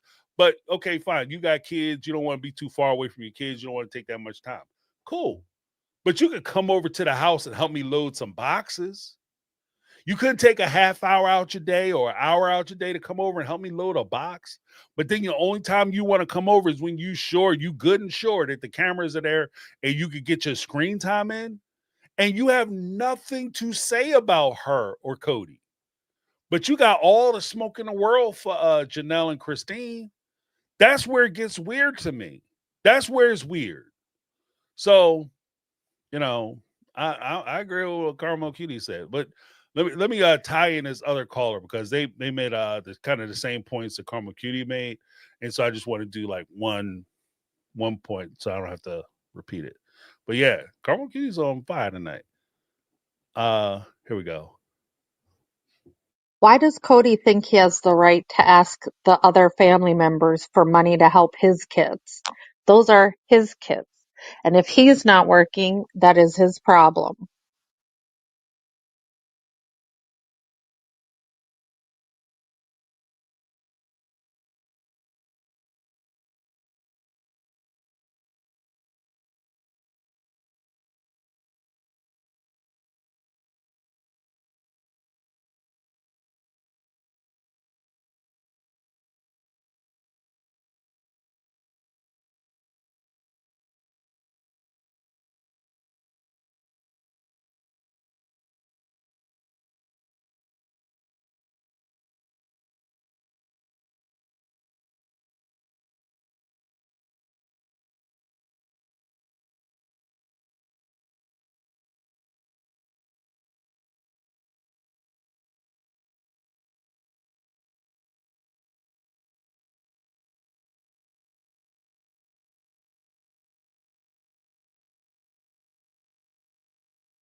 This whole time I've been talking. You mother. All right. This is crazy. I was having a fun, man. Oh, I guess all y'all saw was me shaking my head this whole time. Oh, that's what that meant. I didn't know what that meant. People was trying to warn me too. Ah, shit. Okay. Well, I guess we're going to start all over. All right, here we go. We're going to get back on this bike. We're going to ride it out. First part. One, it's funny to me that Cody, now I feel stupid. I feel el stupido. That's why I thank you guys for letting me know in the chat that the sound ain't working. Because I'm talking to myself this whole time. That's why I asked in the beginning of the show. All right. So where Cody is, it's funny to me that one, Cody talks about child support. And he says that, oh, these women think that because they're going to leave a situation, they're going to leave. All of them want child support. And they want things because they feel like they deserve something. They need something because they leaving. Well, Cody, they left. And now it's ironic to me and hypocritical to me that you want something from them. You basically want child support from them. Isn't that crazy? You want child support from them because you want them to take care of your kids. But the thing is, Coaches, is that one, when Robin joined the family, this was the deal that she made. This was the deal. She joined the family. You were going, everybody was going to contribute. You were going to help with each other's kids as part of the family. It should have been, it's also understood that if somebody were to leave, they're taking their money with them and they're not going to help with the family no more. So with that, in light of that, if taking care of these kids was so important to you, taking care of these kids was so important to your ass, you should have made sure that Cody was carrying his happy ass down the street, taking care of that business. I understand pimping ain't easy, but it sure is fun. Like, you should have made sure that Cody got his happy ass up off his shoulders, parked on your couch. I don't feel like going to Janelle house today. I don't want to go to Mary's house today. I'm tired of going over Christine's house, listening to her complain. Cody, I packed you a little lunch. You got some Lunchables. You got the Snackables in there. Got your little juice box, and I gave you a little envelope with some blue pills in it. Because you're going to have to put in some back work, cuz. What you doing? Robin come down them steps. You should have been Robin should have been thinking about her kids. You should have been thinking about your kids. I don't want to share my husband, force him to do something you don't want to do. Look, get up off your ass, beat your feet on that concrete, and go get my money. You got to do some back work, Playboy. You got to do some back work. You got to keep these women hooked in. So if you look, but girl, my chest, I was getting palpitations. I don't give a shit. You know what I mean? That's the way Robin should have been rolling. She worried about these two babies being taken care of. But it's also funny to me that how in season 18, when Cody was sitting around trying to explain about, actually it wasn't season 18, my fault. I'm about to misquote it. Season 17, that's why I know Cody and them don't want to come on my show, because I remember this shit. Season 17, when Cody was sitting there trying to explain why Robin had such a big house, and he was like, oh, that's not even Robin's house. I use that house to house my children. That's why we have that house. That house is there to house my children. Every time Robin or Cody want to steal money or take ownership of larger pieces of property, or I should have more than everybody else have, or I should have extra because I have all these kids to take care of. Every time he did that, he always threw that advantage into those wives' faces as to why they should help him take care of these other kids. When they were talking about selling the houses in Nevada to move to Arizona, he said, well, I need to sell these houses because I got to think about these kids. My kids are I'm going to be 70 some odd years old when Solomon and them go to college. So I got to make sure that they taken care of. So you fully expected these women to kick in and take care of your kids. And that was the expectation. But in order for them to do that, you had to keep them in the relationship, cuz that's what it was. You had to keep them in the relationship. You had to keep them hooked in. So you didn't spend enough time in making sure and securing the fact that they were going to stay in a relationship. That's your fault. That's on you. That's on you, coaches. So too bad, so sad. So absolutely, when it comes down to it, that is crazy as hell to me. And part of the deal is, okay, you guys wanted to be separate. You wanted to live that separate single life. You wanted to have your own money, your own space. You got it. And now you got to deal with everything that comes along with that, including taking care of your kids. These are your kids. You know what I mean? And if that was where it is, when it came down to it, if the situation was reversed, and here's the part that kills me. If the situation was reversed, if Robin's kids were the ones who were already out of college and Janelle and Christine still had young kids that they had to take care of, Robin would be the first one on the show talking about that's too bad, so sad. I mean, they got to do it for themselves. That's not Cody's responsibility, and it's certainly not mine. Like, because what I noticed too is when you guys were sitting there dividing the property up, where was Robin's mouth about making sure that these women who have more kids than her getting more property? Where was Robin's mouth then? Where was all this? Oh, we got to make sure the kids and the babies are taken care of. Janelle got grandkids. Janelle has grandkids. Christine is on the verge of having grandchildren. And so it's not just taking care of her kids, but it's taking care of her lineage of children. So why are we not worried about getting them equal property and making sure that they have equal weight? Oh, well, I mean, I budgeted better. Well, baby, you better budget better because you got 2 kids who are little kids. And that's a budget that you need to, since she's such a master budgeter, maybe you ought to budget your way out of fucking paying $60,000, $70,000 on dolls because you got 2 babies that you got to put through college. That's a college fund. That's college fund money, ass. When you sit there and talk about it, that's college fund money. When you went out and bought a $2.1 million house, college fund money. When you sitting there in a Mercedes Benz, that's college fund money. So when you sit there talking about crying and boo-hooing and belly aching about how these women need to kick in and help you have stuff so that these other kids are taken care of, that's exactly why the money got messed up in the first place. That when you sit there and try to blame Janelle for the money family fund being jacked up and bills not getting paid, those were probably, most likely, those were your bills. I talked about it in my last video I just put out. Most likely, those were your bills. Those were Robin's bills. Those were bills that had nothing to do with the family. But you guys were so used to going out spending your checks on yourselves for stuff that you want and using the family fund to go back and pay your bills, pay your necessities. And now that the family fund is dried up, you guys only have your money to deal with your wants, desires, and things that you want outside the relationship, as well as taking care of your bills.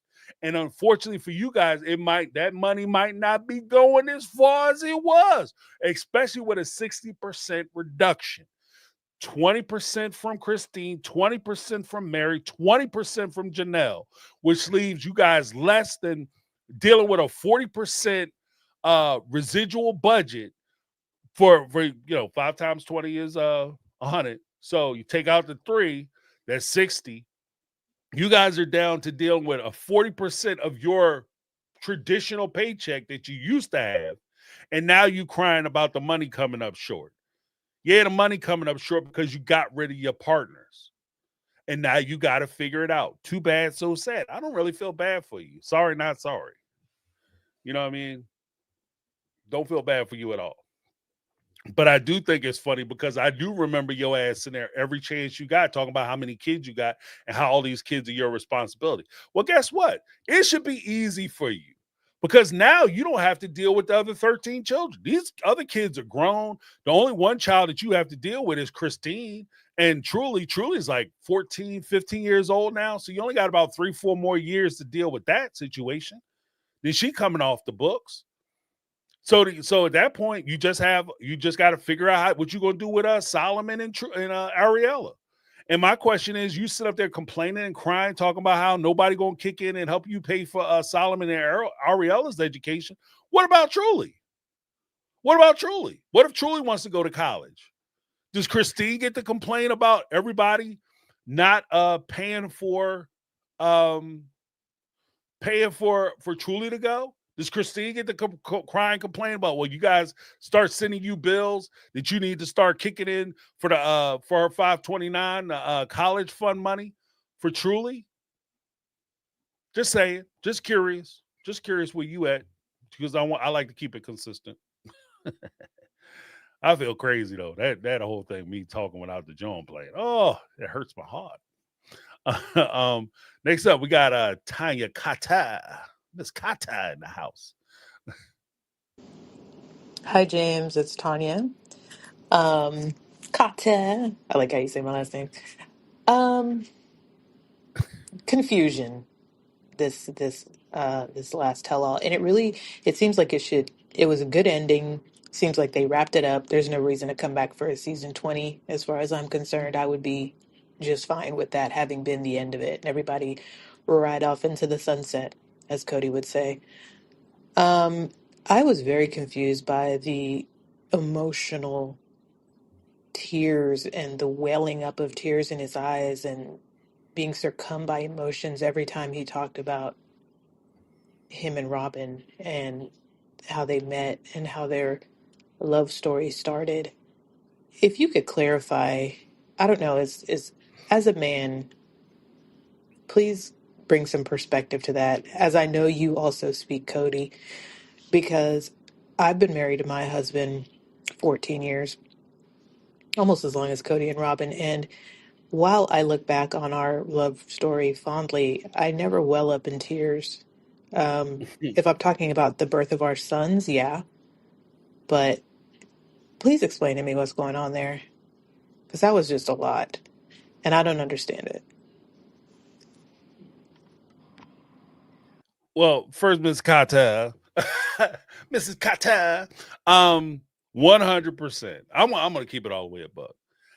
I could understand, and it's just my perspective. I could understand if you were talking about your love story and you were a widower, right? Your loved one had passed away. You talk about your love story and how deep that was for you and how perfect it was, and everything kind of fell into place, the kismet of it.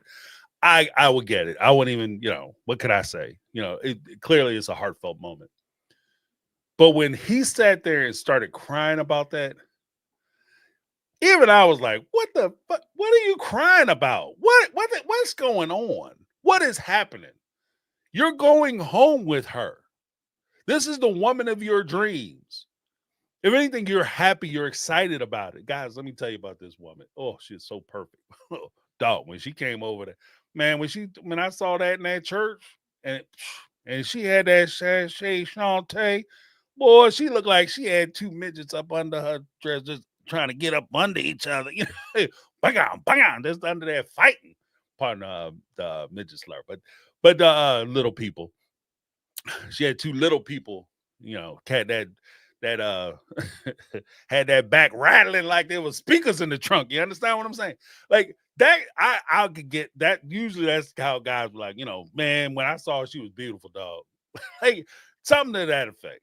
I've never sat in a room with somebody, especially somebody who's still around, like somebody passed away, maybe, but never somebody who's like wife is like in the next room. And you sit there crying, I'll tell you about when we met. The only time people cry like that is when they with somebody they don't want to be with. Let me tell you about this time I got tricked, dog. Oh, I had so much money, player. I just hit the lottery. The numbers fell for me, dog, and I met her. She was standing there. As soon as I said, I think that I hit. And all of a sudden, she came over, smiled in my face, hit me with the thunder coop, and I was gone, man. Like, that's usually when people cry. But when push comes down to it, I think the reason why he's crying, in my opinion, is because he's trying to redefine his relationship. He's trying to make it seem like this love story that he has with Robin is so powerful and is so strong that it breaks him down and brings him to tears. And he expects us to feel the same way about his relationship as he does. This is like an old marketing trick. Like you're trying to sell it to us as this is the hot new thing. Like I think about it in light of this. You go to I hate on like the car thing, but dumb guy analogy, incoming, right?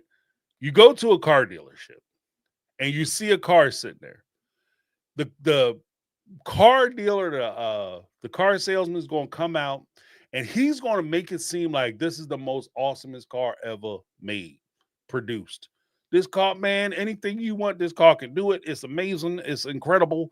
Dog, you got to get this car. You got to take it for a test drive. You're going to be in love. And then you come back and he brags to you about how great it is, how wonderful it is, how slick it is, and all that. And they try to sell it to you in a way to where everybody likes it, everybody wants it. This is part of the reason why they do the big heavy sell as far as how much in love they are, how they rock each other world, how great she looked. She was a Diesel's jeans model, and she could have had anyone, but she chose me because we were so incredible together. The whole thing that when they were sitting there having that brunch together, and he was talking about how he had to give her a ring because he had to let all the players in the church know, which is weird. Like you're sitting there to church and you concerned that a bunch of guys might hit on her. Like if that's the case, you don't need to go hang out with them demon ass mugs. Like I wouldn't send my wife or my child to a place where I'm afraid that they might get scooped on by somebody who's just sex crazed in the church. I'm gonna send you to church and I'm afraid that you might get scooped. Like I'm more comfortable sending you to the bar and the club than I am to church. Like that's the wrong damn church, in my opinion. Just my opinion. I'm just saying by going off. But the whole thing of like, oh, I got to give you a ring because all the guys gonna come at you because you're that hot, you're that wonderful. The fact that he's always sold Robin is like the bee's knees, the everything that a man could ever want solution. That's him trying to hype her up or build her up. She does the same thing with Cody. And so I think that the whole crying about how special their relationship was, crying about how special their relationship was and their marriage was and how amazing it was and when he first met each other and how much she meant to him and oh God, it was so wonderful. And it, Lord, please, all that stuff. Me and take the Lord's name in vain. But all that, I think that's just a way for him to try to sell the idea that their love is so powerful, their love is so wonderful, and trying to get us to buy into it. Like he's trying to convince us. I think that's more for the audience of why he's trying to convince us that this love is so powerful. That I'm a macho man. Remember, Cody always said that. I'm a macho man. I'm a man's man. But this love is so powerful that it makes me emotional. As a man's man, I don't cry for nothing. I go outside, I get hit by. Only reason why a man should cry is if he get hit by a car, he gets shot. And then you get 5 minutes. You got to get it together after that. But this love is so powerful, I'm going to sit here and openly weep because she gave me a chance. Right? So I think it's that I think it's just that rudimentary. I think it's that silly as to why he's being so emotional about their little meeting or whatever. Because otherwise, it just doesn't make any sense. Like I said, you either cry because she's not here no more, or you cry because you're sorry you married her ass. You know what I mean? I'm sorry, that was the worst day of my damn life. And that's when you cry. Yeah. Maybe there might come a time when he's doing that kind of crying. She ruined everything. I had 3 wives, dog. I had 12 kids. I met her ass and I was missing time and I had another beautiful child. Truly, she's amazing. I had 13 kids and I'm messing around with her and it cost me everything. Then she drive after she drive about 3 miles away. I don't speak to my kids no more. And I don't have a nickel to rub together because as soon as the show stopped, all of a sudden she talk about it ain't working out. And then and the crazy part is, and this is where it gets weird. The crazy part is that might be why he had to give her ass a ring. Yeah, sometimes you got to give stuff like that because unless dudes are running around, it's not a force shield. right? You're not giving her like a personal protection device. The only person who has to recognize that you have a commitment is Robin. I don't have to send my wife out of here with a ring or a name tag or a badge and say James's wife. You know what I mean? The only person, I don't give a shit what the other guys in the street think, guys, gals, whatever. I don't care what they think. I don't care what they want. The only person who gotta know that we in a committed relationship is her. Okay, and the rest of the accoutrements is nice. You know what I mean? If give my wife a nice ring or whatever, that's nice. Jewelry, nice. Not required though. I would never give her a piece of jewelry thinking that this is going to keep her from cheating, because the way, look, I've been around, Jay. The way all that happens with that shit, you give your wife a piece of jewelry to keep her from cheating, she'll take that jewelry down to the jeweler, cash that bad boy in, and her new man walking around with a brand new sweater or a chain or something. Like, I'm not buying nobody else's jewelry. So bump that shit. If it requires that, I'm not doing it. Yeah, I'm taking my name off that list. But with the two of them, remember he had to make sure the other guys knew he was with him.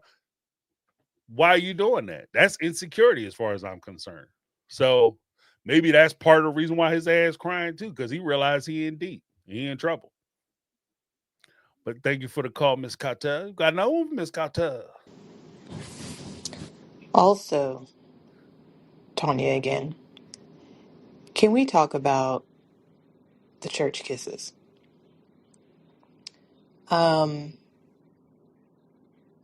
We all know good and damn well. You already know what I'm going to say. No man, not a one, not even Cody, is driving 5 hours every weekend.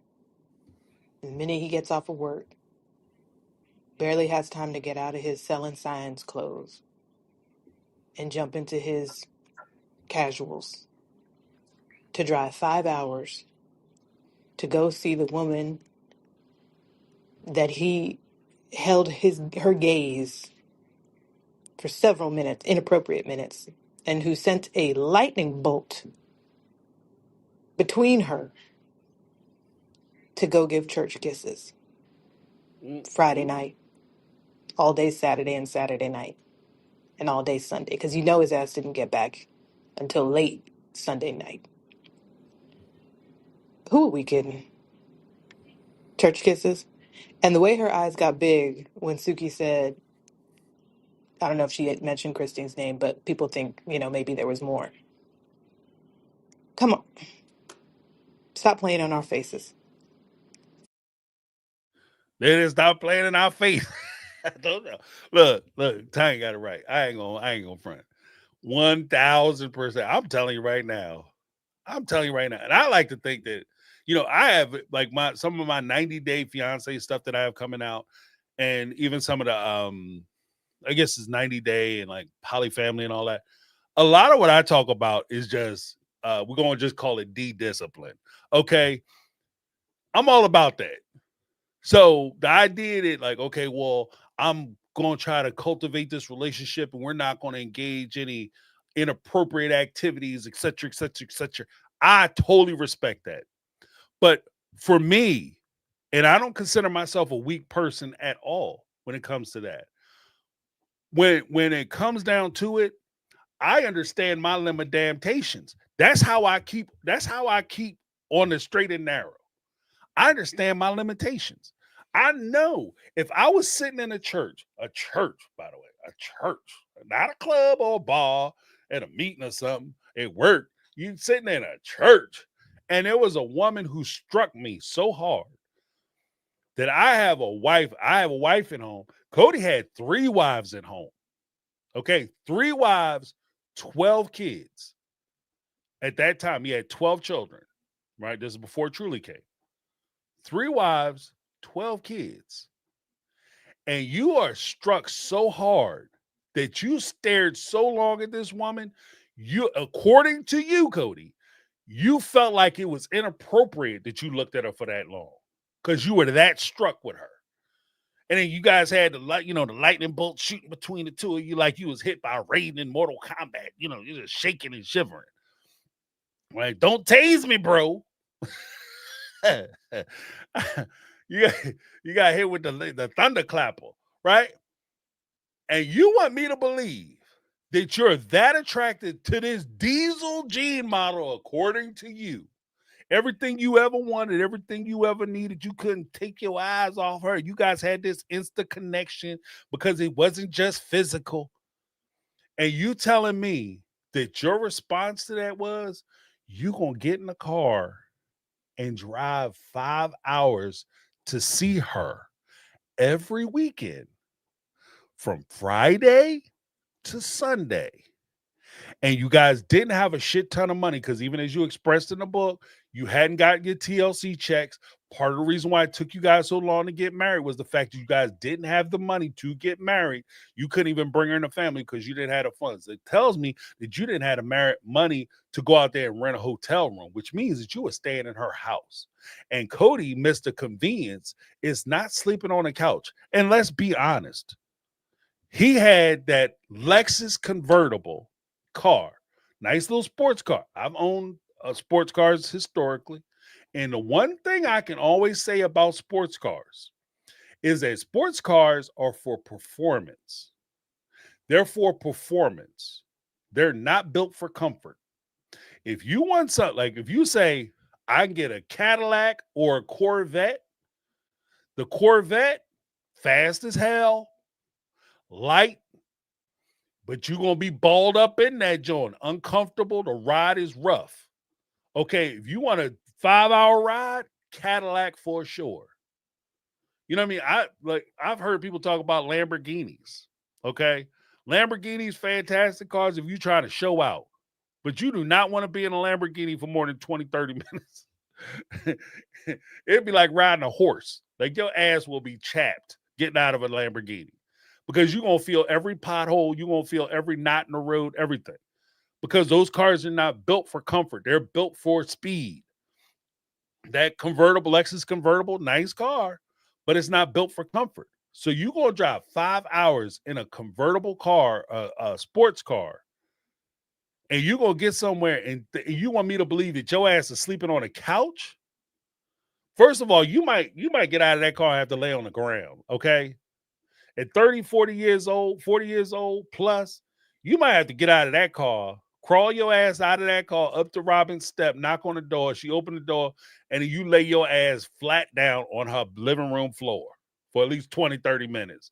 Just try to straighten your back out, okay? So there's no way you did that. So that's just the sports car aspect.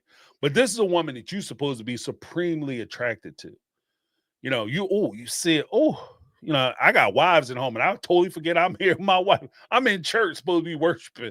And I'm thinking about, the thoughts that running through my mind. Because you're not sitting there staring at somebody thinking, I wonder how them biscuits taste. You're not talking about, let's put it this way. You're not talking about biscuits and gravy. You understand what I mean? That's not what you're talking about. When you got to think about them biscuits. Okay? You butter them biscuits. That's what you're thinking about. You think about everything that's inappropriate in church. So there's no way you going to her house. If you that far going in church, when you get to her house, what's going on? And then you get out there, and this is a woman that you supremely attracted to. You're going to lay up next to her. Part of the discipline that I was talking about is understanding where your weaknesses are. If it's a woman that you're attracted to, you don't go out and hang out. You leave a bar or the club and go hang out in the parking lot with her. You don't leave the parking lot and say, hey, let me ride you home. And you give her a ride home, knowing that you attracted to her. You don't get to her house and then say, hey, yeah, let me go upstairs to your house and get a cup of coffee or get a little nightcap. We're going to keep the party going so we can chit chat and we can sit and wait, maybe Netflix and chill. That's some stupid shit. Okay, that's how you that's mistakes. Mistakes have been made. When people sit there and say, I was an accident, it just happened. Nothing just happened. It was decisions that went along with that. And this is somebody who you plan on marrying, somebody you feel like this is your soulmate. And you're telling me, somebody you're supremely attracted to, you telling me that you laying up there in bed together and nothing is happening, you giving church kisses. Not today, Satan. Not today. That's a damn lie. The devil is a lie. The devil is a lie. That doesn't even make no sense. That doesn't make no damn sense. Cause I agree with Cindy from Oz. They need another storyline. Yeah, because that one don't work.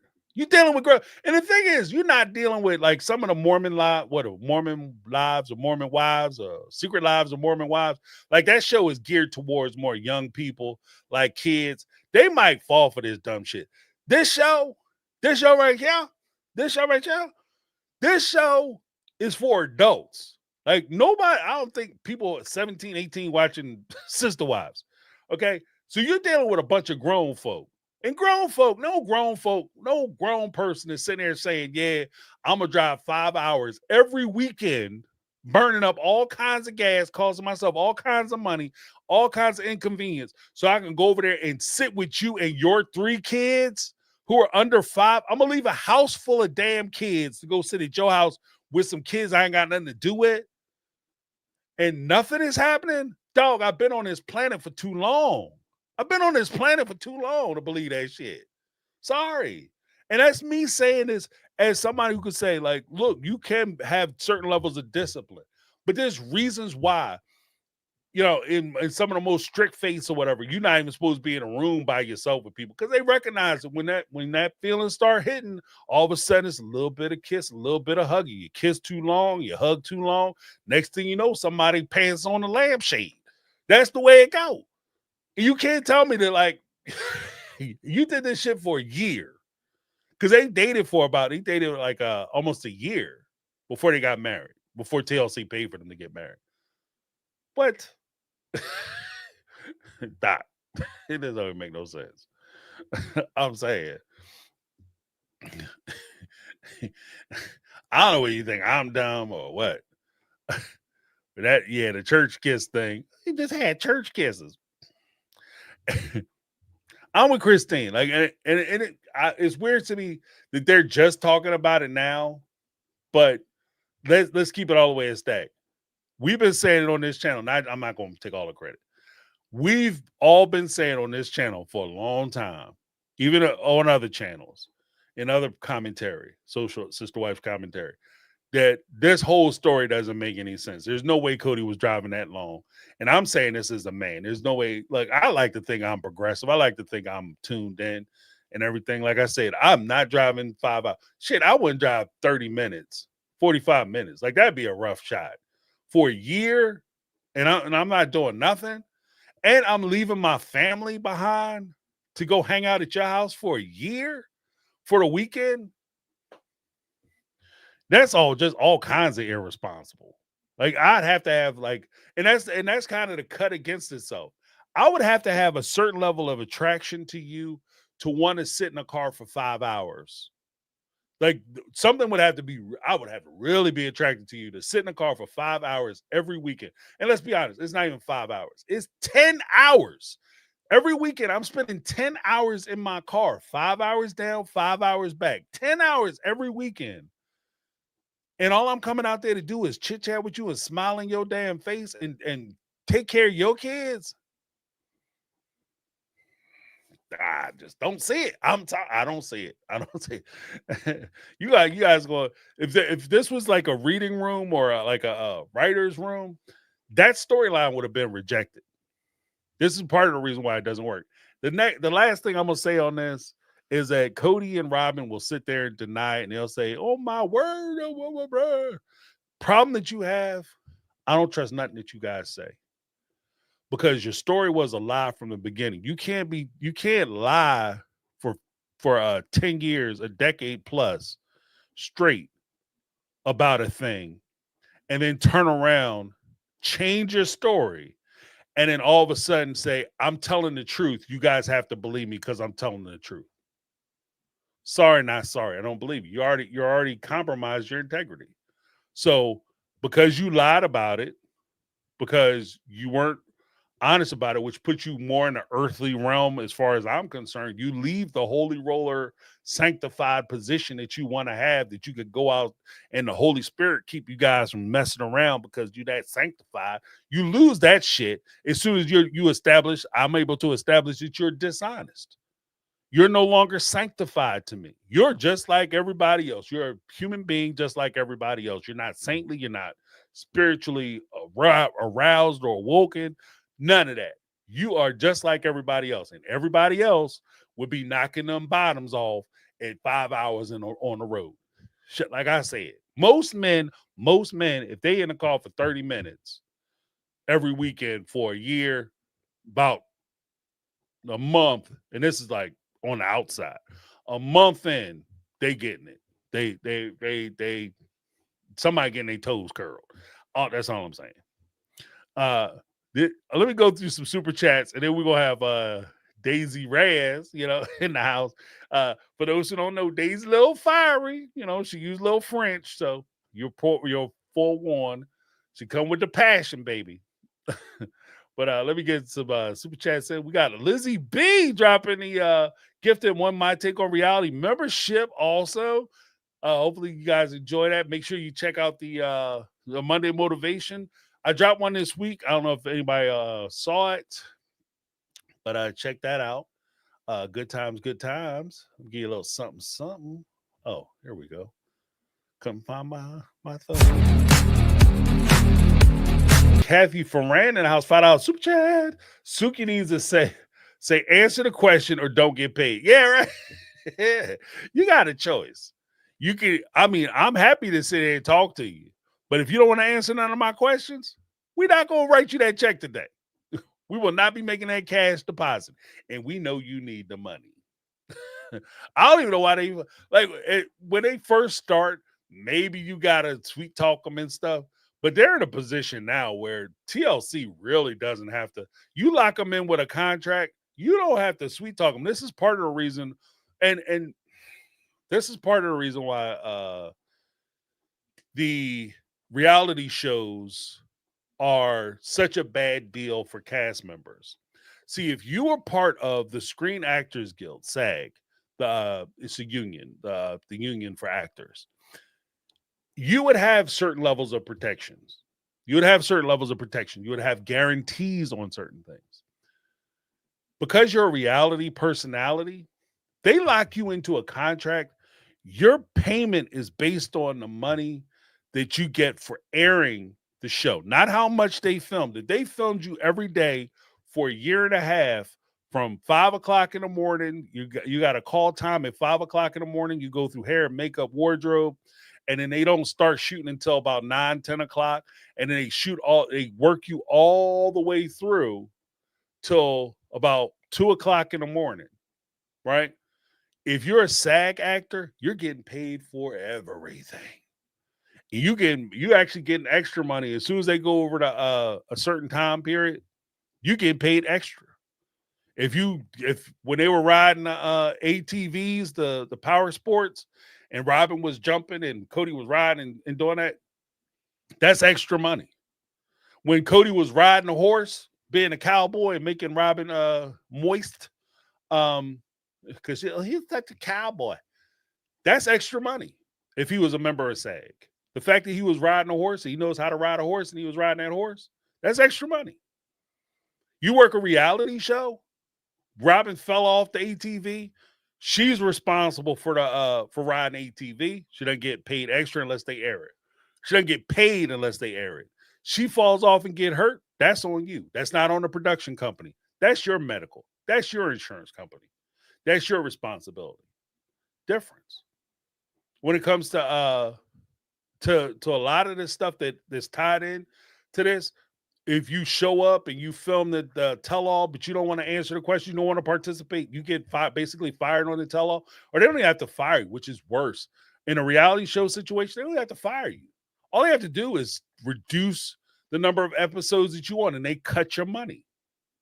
So, I genuinely don't understand why TLC is even playing with them. Maybe they're playing nice because they're trying to keep, they don't want to get Christine and them They don't want to scare the true cast members who are stars to propel the show. They want to scare them, so they're not playing hardball with Robin. That's the only thing I can think about.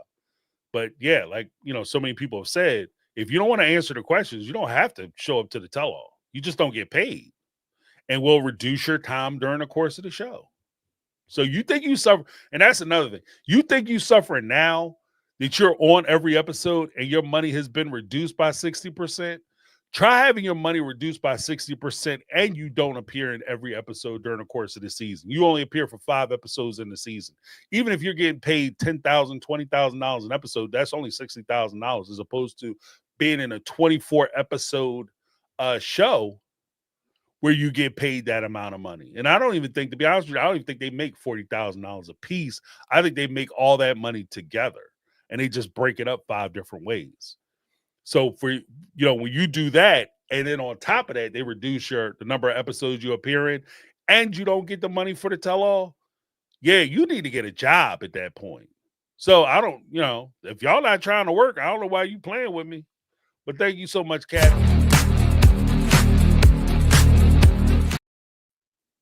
Then we got Brittany, not Brittany, $4.99 super chat. Christine couldn't even babysit the kids, but she should pay for their college. And they didn't chip in for Isabel's surgery. FOH. Yeah, that's what I'm saying. Like, the fact that the stuff that falls out of his mouth is so entitled and so ridiculous. And this is part of the reason why I don't think a spinoff really works with them, because Cody does have a level of entitlement that just isn't in step with reality. Like, because Brittany brings up, Brittany's also one of our mega mods, by the way. Like she brought up, you wouldn't even let Christine watch the kids, or more to the point, develop a true relationship with your kids, but you want her to pay for them? Your kids were favored over, and this is another thumb in the eye. Your kids, Ari and Saul, were favored over her child, who is only maybe 6 months to a year older than your kids. Your kids were favored over her child, and they're around the same age. But you're talking about, oh, you guys owe us money because Saul and Ari gonna go to college. Well, I gotta put Truly through college. How does that work?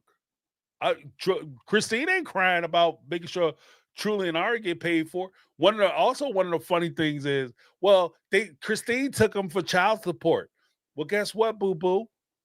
The same way you guys understand that Christine, Janelle, and Mary can't sue Cody because they weren't officially married, you can't get none of Christine, Mary, and Janelle's money because you guys weren't officially married. This would be the one time where actually Cody would benefit if polygamy was legalized, because then he would be able to sue the other wives to make sure that their kids, because they would be, at that point, they would be their kids, are taken care of. Saul and Ari are taken care of.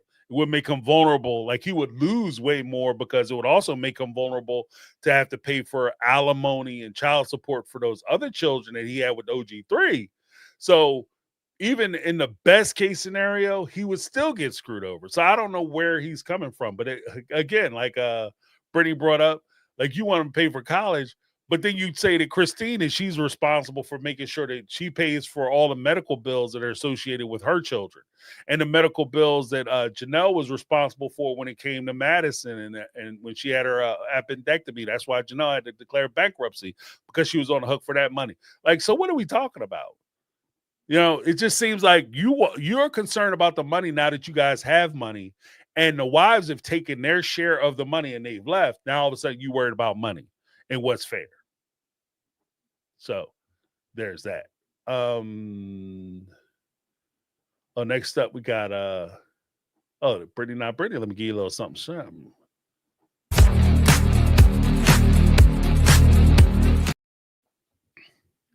Jody Periscala. I think she just did that so I can try to pronounce her last name. Hopefully I got it right. $99 super chat. No message, just a love. Appreciate you. Get a little something.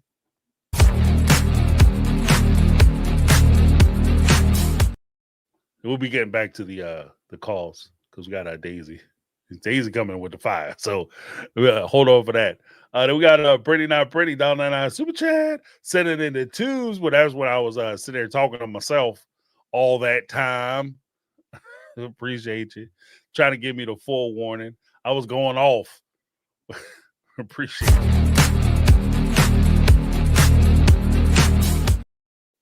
That's why I be asking, because I don't know. I can't hear myself. Next up, we got Lizzie B to the super chat.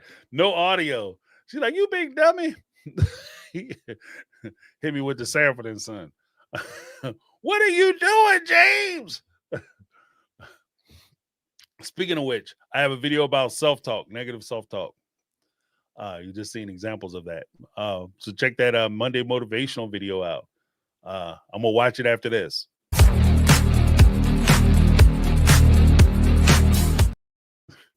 Gotta remind myself. Jody Pierscala. That sounds right. Pierscala. 49 super chat. Jody, if that's right, just give me a thumbs up in the chat. I'm curious now.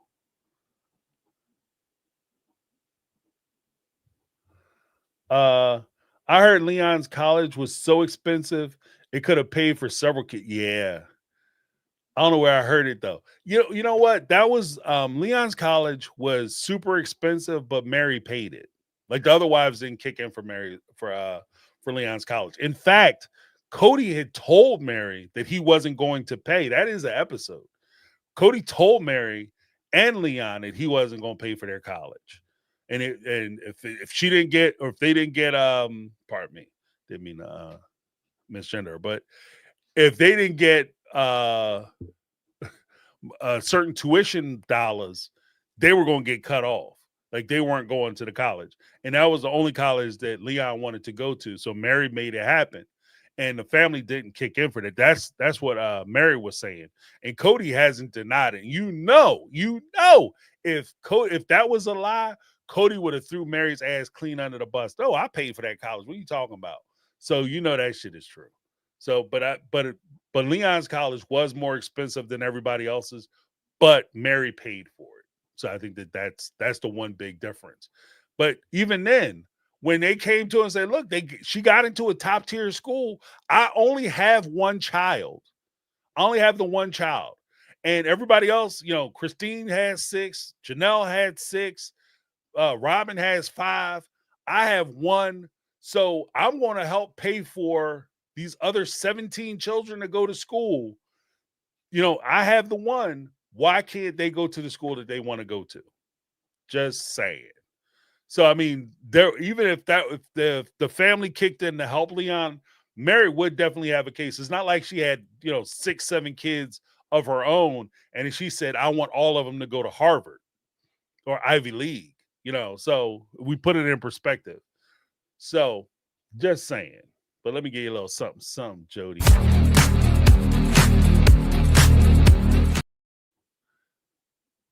Okay, Jody, she said, that's right. All right. Woo! I get excited about stupid shit. I'm sorry.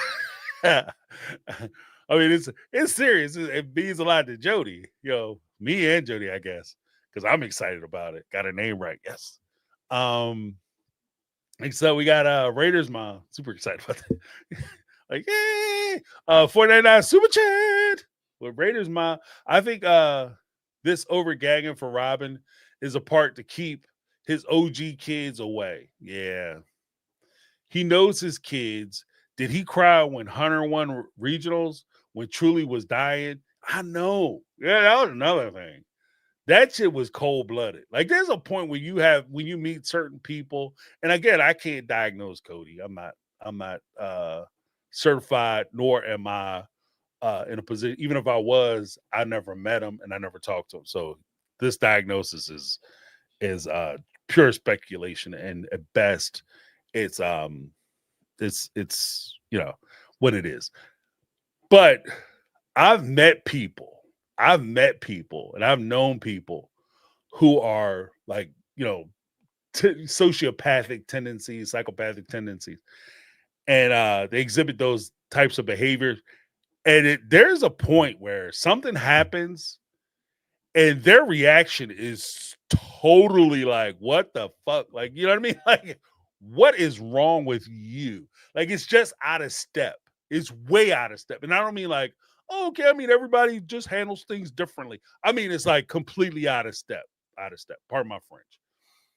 And when Cody was talking about what happened with Truly, and especially you're watching Christine falling apart, talking about Truly and what happened with her as far as like being sick and almost, passing away. And Cody's reaction to that was like he was completely aggravated at the fact that he even had to sit on the couch with Christine and talk about this. It was crazy.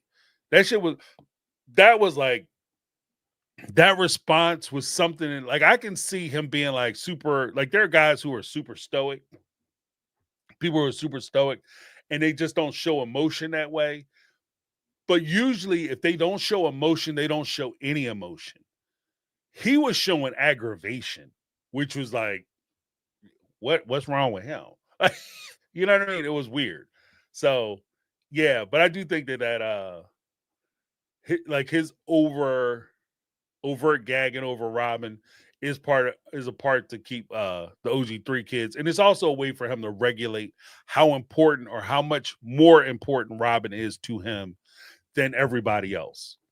Because as many people have said, and as I've said in the past, just because you're in love with your wife doesn't mean that you have to cut your kids off. Like I don't, if I wasn't with my wife and I get with somebody else, and even if we started another family and we had another family, I'm not going to cut my kids off because I don't talk to my wife anymore, or I cut my kids off because I have to show my new lady how important she is and how important her kids are.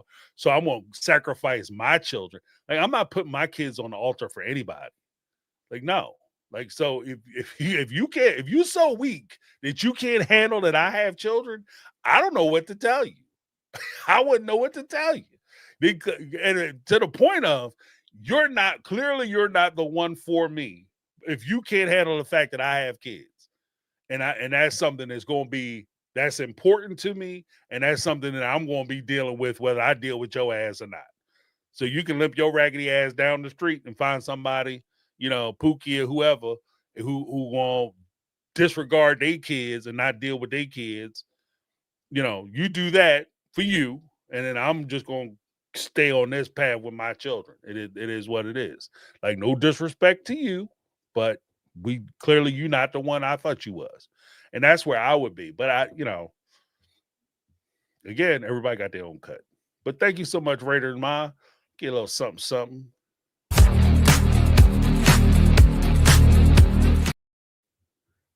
All right.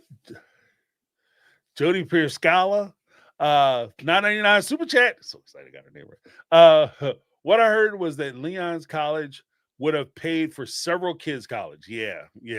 Because she was, Leon, to their credit, they wasn't taking no shorts. They knew what they wanted and they went for it. Google says Leon College was Loyola University in Chicago, master in social work. Yeah, that was the second one. I think the first one that they were talking about was Westminster. And that was the one that cost like a crap ton of money. Westminster costs a crap ton of money, like private institution, specialty school.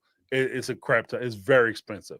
But, again, if Mary was willing to do it, and this kind of is how the family broke down. If Mary was willing to do it, if anything, they might have been angry that Mary was taking away from the family because the money that she was spending on Leon, she wasn't contributing to the family.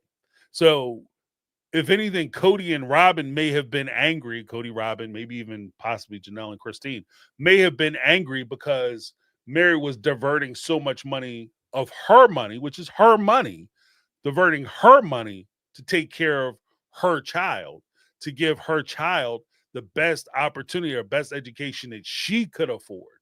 And other people who are in this situation may have took issue with that because, like, I'm sending, in Janelle's case, I'm sending my kid to state school.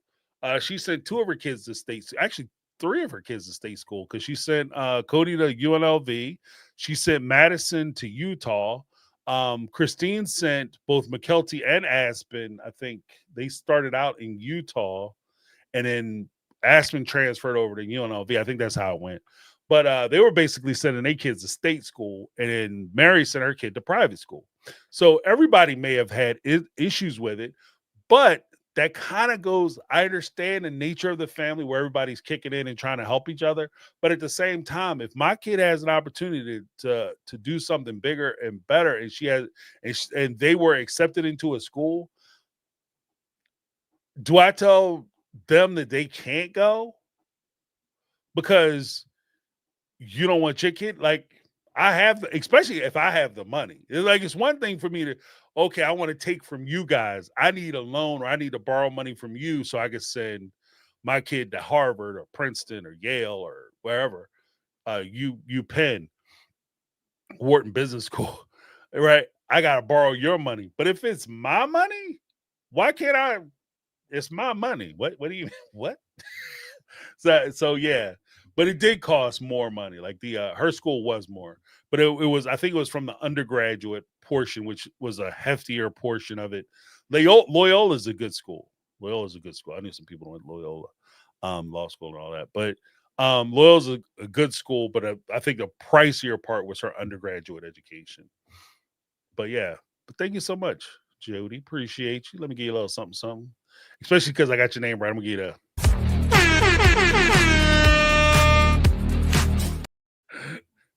I know I get excited about stupid shit, but that's okay. Like, it is what it is. Lizzie B, $5 super chat. Impose fines for not answering questions. Yeah. And why Robin and Cody do the tell-alls together. Yeah. Why can't they do the tell-alls together? OG3 should 2. Why aren't they? We need banter between them. Yeah, you know what? Because I think that they're afraid that they'll overpower each other. That might be a thing, like especially with Cody and Robin. If Cody and Robin are sitting out there, Robin's not letting Cody answer shit. Like as soon as Cody go to open his mouth, she's gonna tell Cody to shut up. You know, I'm gonna say it the way I want to say it, Cody. You know, or he says something and she's gonna immediately tell you what he meant, like that kind of thing. But yeah, 100%.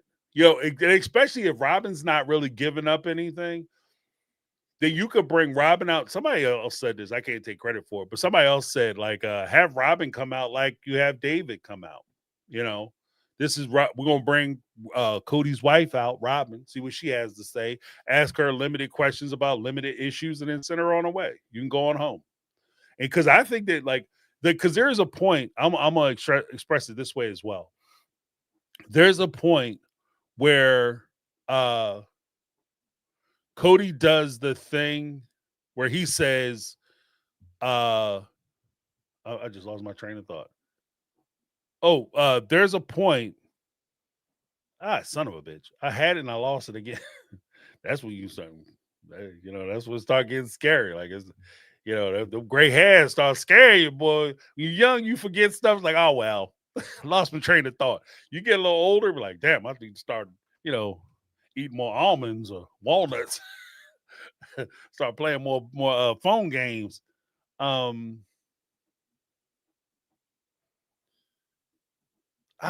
it, I lost the train of thought. I'm sorry. Hopefully I remember it. Lizzie B. Lizzie B is also one of our mega mods. Triple OG mega mods. Let me give you a little something.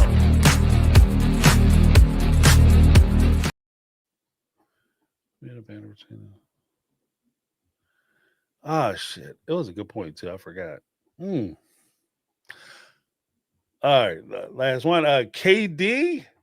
Okay, KDB. Okay, I see what you did there. 999 super chat. Hey James, I started listening to you about 9 months ago, and you have a great channel. Thank you so much. Your take on Sister Wives is spot on. Appreciate you. We get a little something. Appreciate that.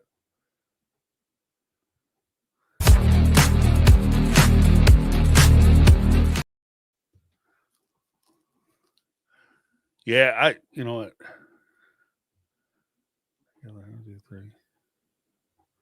Weren't they? We need the banner between them.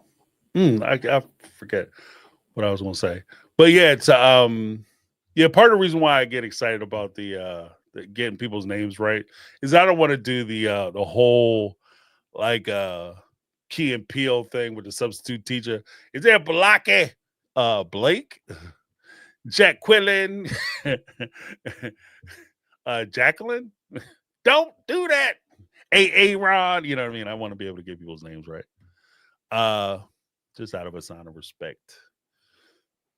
But here's the one I was talking about. We're gonna run through Daisy Reyes up in the house. Coming in with the fire. So if you got children in the room, put some headphones in, earphones, because Daisy come in hot. Yo, James, what's up? It's Daisy. Yo, I just wanted to say real quick. I've kind of mentioned it before, but I'm gonna make sure this point gets across. Yo, Cody want to talk about how in love he is with Robin and all that, and she want to talk about how spoiled she is, and she got the luggage rack. She don't give a fuck about that, man. And then secondly, um, you know, I'm gonna have to go in a little bit on Janelle again. Yo, I really think everybody's hard on Mary and says, oh, Mary would run back in a heartbeat or whatever. I don't know. I'm kind of looking at Janelle sideways because when they were sitting in that cafe or whatever, uh, and Cody was trying to finesse her out of the property by trying to romance her, she goes, you kind of still do have a hook in me. I'm not going to lie. It wasn't until he didn't let her say nothing about Robin that she was just like, yo, if that's the case, then I'm going to just shut the fuck up and let's just be done with it. But she was all like, I feel like if he would have started giving her more attention and not putting Robin so obviously above her, she she would have been entertaining him. And I feel like that's why Christine was a little bit pushy with her and the fans weren't really understanding that. Um anyway, that's all. Okay. Uh, I don't disagree. I don't disagree, because I think that at the end of the day, Daisy kind of hit the nail on the head. Like when push without a shove, I didn't really think about it. Maybe to the extent that she expressed just now, where she said that when Cody, they were sitting there talking about the property, there was a point where they started talking about the property, and she was with that. She's like, oh, you kind of still got a hook in me. And Cody's like, yeah, I want to hook you, all right. You know what I mean? I want to hook you for a good 15 minutes back at the Piggly Wiggly, back at the No-Tell Motel. And she was kind of with it. She was thinking along those lines, because like Janelle said, she's a human being and she has needs, she has wants, she has desires. And I think that part of the convenience of for Janelle, and even people in these types of relationships, relationships in general, not just polygamous relationships, but relationships in general, like even if you're not together, like as a couple, there is a familiarity. So you might feel more comfortable going with somebody who you used to have a relationship with and laying down with that person, as opposed to trying to find somebody new, develop a relationship, and getting to the point where you can get physical with that person, especially if all you really want is just have your physical needs met. So Janelle very well may have been looking at, Cody at that point, like, it's been a minute for me. I'm just going to just get him to come back, maybe knock the dust off it for a little bit, and then I'm going to put him back on his way. And that might have been how she was doing it. But I can see where, even if it was an emotional pull or, just a physical need being met, where Daisy came in and said, well, she didn't call quits on it, or she didn't draw the line until Cody said that clearly, no matter what we do, Robin's always going to be, not only is she going to be more important than you, but she's the one that you can't ever talk about. We can be together. We can do whatever together. I could definitely reach into your bank account, but you can never say anything bad about Robin, no matter what happens. And that, like, for me, I think that would be a break too, just because, maybe for Janelle, she's looking at it, because if Robin is in it, like if we're right and Robin's there for the money, and Janelle likes her money, like she might like, the do, too, right? She like that vitamin D too. But at the end of the day, like, vitamin D, her money. You know what I'm saying? Like, real close. And the fact that when it comes to Robin, she might feel like Robin's about that money. And if I do this with you and Robin starts digging into my wallet again or digging into the family finances again, where I'm parking my money, in family finances, and Robin's used that as her piggy bank, then I can't even come to you and say, this is what's going on. She's messing my money up without you biting my head off or telling me that I can't never talk about it. So that could, that very well could have been a point break too. Next up, we got Daisy again. She left 3 joints, so we're gonna pop into number 2. Yo, James, what's up? I actually had one more or two more things to say. Okay, first, um, yo, I gotta do it one more time, yo. I gotta go. I gotta say something about Janelle, but don't worry, I got some smoke for the others too. Yo, how the fuck you gonna look at your husband's sister's man, take him, and then get mad that they're showing PDA in front of you? That was her fucking man. That was your brother's sister's man before you came in the picture. Now you're gonna dictate how they can give PDA in front of you? Fucking trifling. Yo, it's funny how this shit, it could be viewed by ghetto, but yo, okay. All right. So again, that speaks more to like how Janelle might look at it. For those who get upset about the cussing, look, I don't care about cussing. When pushing around and shove, I've always heard that like some of the most honest people that you ever meet are people who curse. Like they don't have time to flour stuff up or batter it up or whatever. They just give it to you straight and raw. So I don't mind the cussing. But but Daisy come in hot. Oh, but I gotta give her credit. Like when pushing down and shove, we do have to take into account that as much as we may like Janelle, that is a hard pill. That's a hard pill to swallow, and that's a lot. And this again goes back to my whole impression of the church and the religion and the faith within the institution of marriage, telling the wives that your suffering is what leads to your elevation, your spiritual elevation. The fact that you could go and have a wife, her brother is married to a woman, you bring that woman home and you start crushing that in the back room. And let's be honest, when they first moved in together, they weren't living in these spatial homes. Like they were living with, in these trailers, these small houses with these paper thin ass walls. And he in there turning her ass down like a Monday and morning service at a hotel.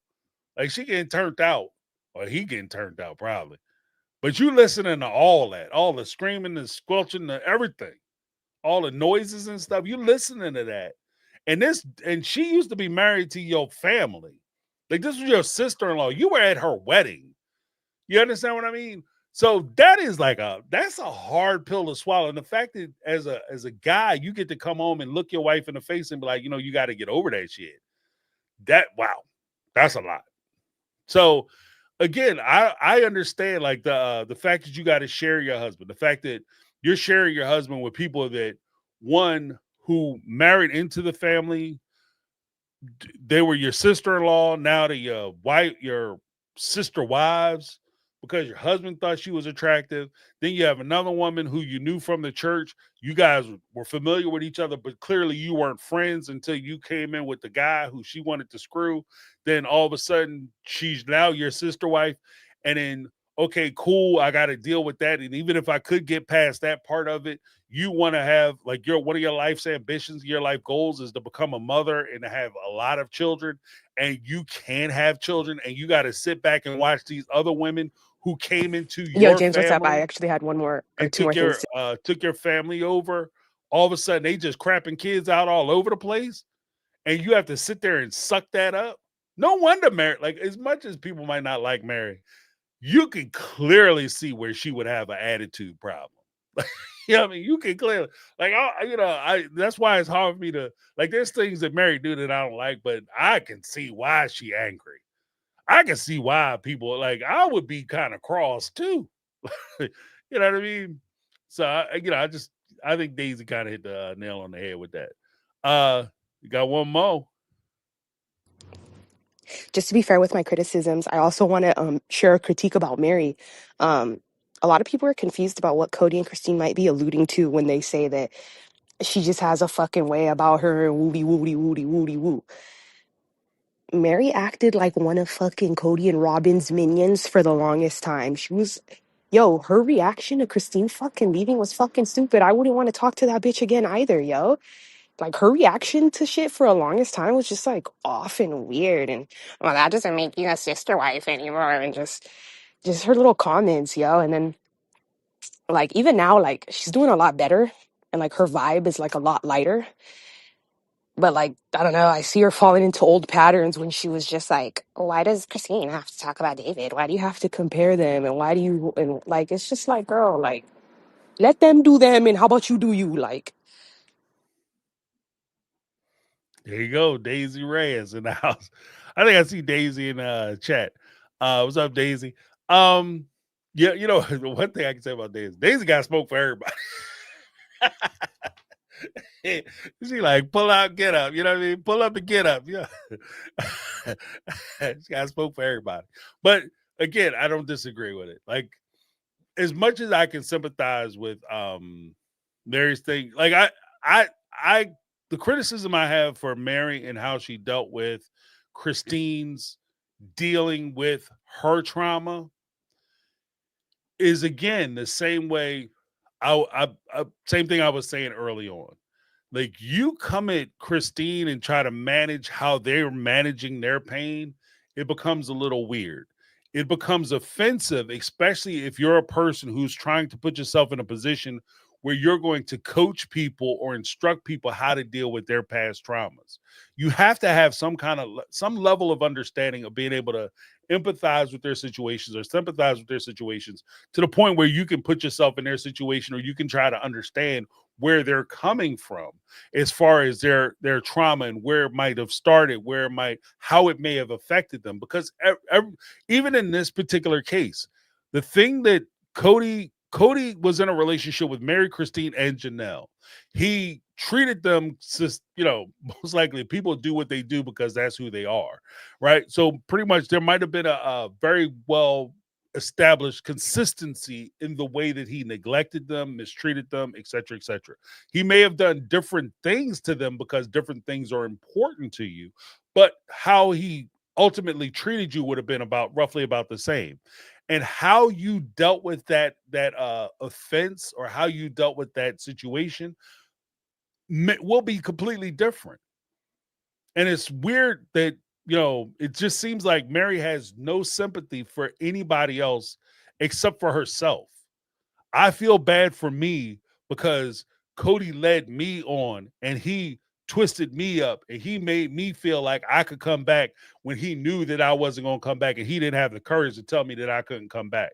But then at the same time, when Christine was saying, I don't feel like Cody is giving me the love that I deserve or the time and attention that I deserve, and I don't know if I can continue to do Cody. Mary was filmed at least twice that I can remember off the top of my head. Once when Mary got hurt and Christine went to go visit her, she fell down that hill. Cody took her out skiing and she busted her ass up on the hill because he never took her skiing before, something that he enjoys doing, which is very, that's a whole point in of itself. But Christine came over and had a conversation, and Mary basically told Christine, yeah, your jealousy, your anger with Cody, that's something that you're going to have to deal with by yourself. That's not on Cody. That's on you. You got to fix that in you. That was the first time. The second time that stands out to me is when they were on the side of on Cowdy Pass, and Christine got up and said, I can't be married to Cody no more. And Mary was like, look at the mountains. That fixes everything. Look at the damn mountains. Look at the mountains. But it's just the idea that, you can't understand why Christine was frustrated. And Christine was being neglected like you. And to the point, even a point that Christine made, she said, I got to get out because I don't want to be like Mary, implying that Mary had suffered way more than she did. But you can't understand why Christine doesn't want to, like, you suffered in the same way. Cody did the same thing to you. You were the blueprint. You were the prototype on how he was going to mistreat these ladies in these relationships. And you don't understand why these ladies want to get out. You can sit there, and even if you didn't understand it back then when you were giving them this shitty advice, let's be honest, that's shitty advice. Shitty advice. If you couldn't understand back then, you understand now. You understand that Cody didn't want you now. You understand that he was leading you on now. And you must understand that he was probably doing the same thing to them and trying to set them up the same way he set you up. So the same way he told you that he wasn't never going to come by your house and never going to sleep with you again, and you was just going to have to suck it up. When he tried to tell Christine the same damn thing, you didn't look at Christine and say, oh, Christine, you need to get out. And now I understand why you're upset. You were right for leaving, Christine. I celebrate you for leaving. It even seems like now Mary has some a weird grudge, and this is just my quick take on it.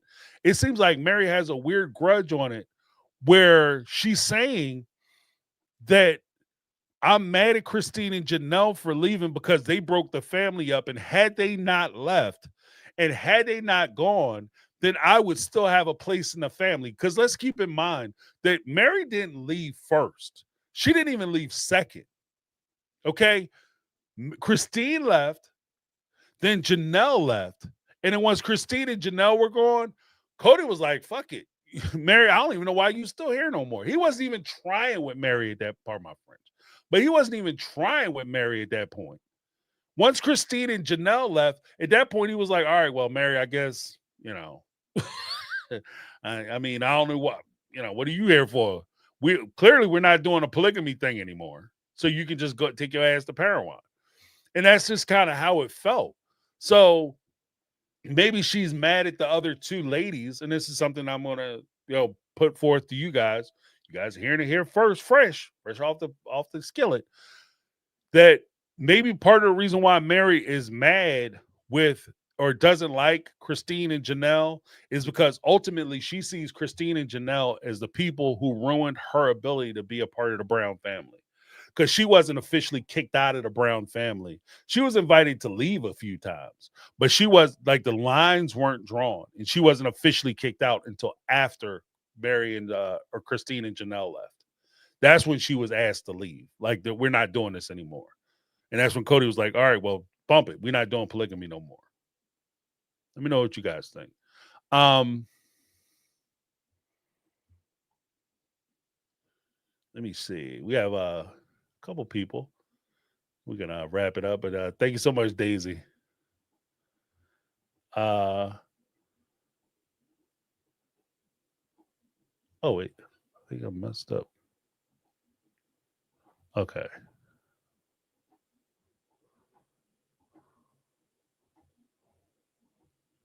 Oh, here we go. We have Raiders Ma. Remember, for 3 months, Raiders Ma in the house. Do you think Mary's behavior on tell-all was related to Cody Pass?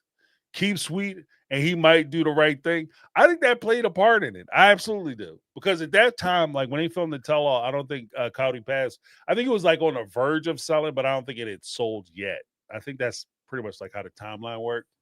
Like they were on the verge of selling. People might have been coming out. But the money wasn't split. I don't think the money was split up at that point. So there was no guarantees that she was going to get her cut. And then I in a weird way, I think that that's a great point, Raiders Ma.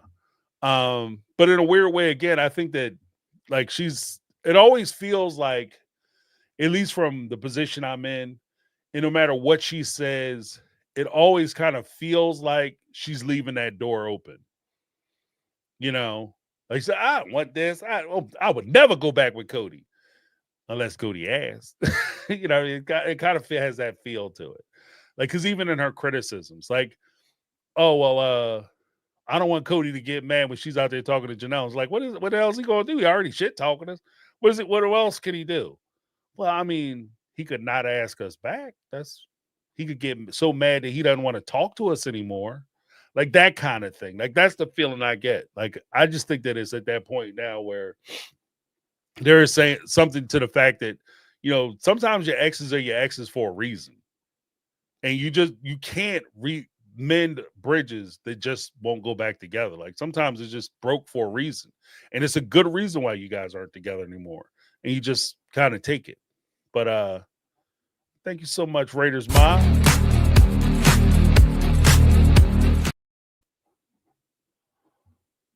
Okay. Yeah, but thank you guys so much. Got the folks who called in. Let me get a rundown real quick. We had Carmel Cuties, Candace, Stephanie, Tanya, Kata. We had Jada P, Daisy Reyes up in the house, dropping truth bombs, Gigi, Teresa, and as well as some folks who called in and left some anonymous messages. Appreciate you all. Then, of course, we had for the super chats. Wait, hold on. Got the wrong thing. Okay. For the super chats, we had Brittany, one of the mega mods, Tracy, Fractured History, and more. Then we had Kathy Ferran up in the house. Lizzie B gifted a membership. Then we had Jody Pierscala. We had Lizzie B, of course. Then Jody Pierscala. We're gonna go ahead and say she sponsored the chat tonight. Raiders Ma. Then we had KDB. Okay. Clever. And then we had a gifted membership again from Lizzie B. Thank you so much, Lizzie B. Appreciate you. Give a little something.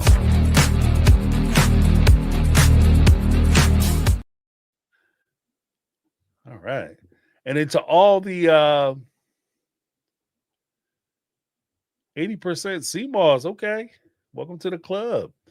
Then to all the folks who participated in the chat, thank you guys so much.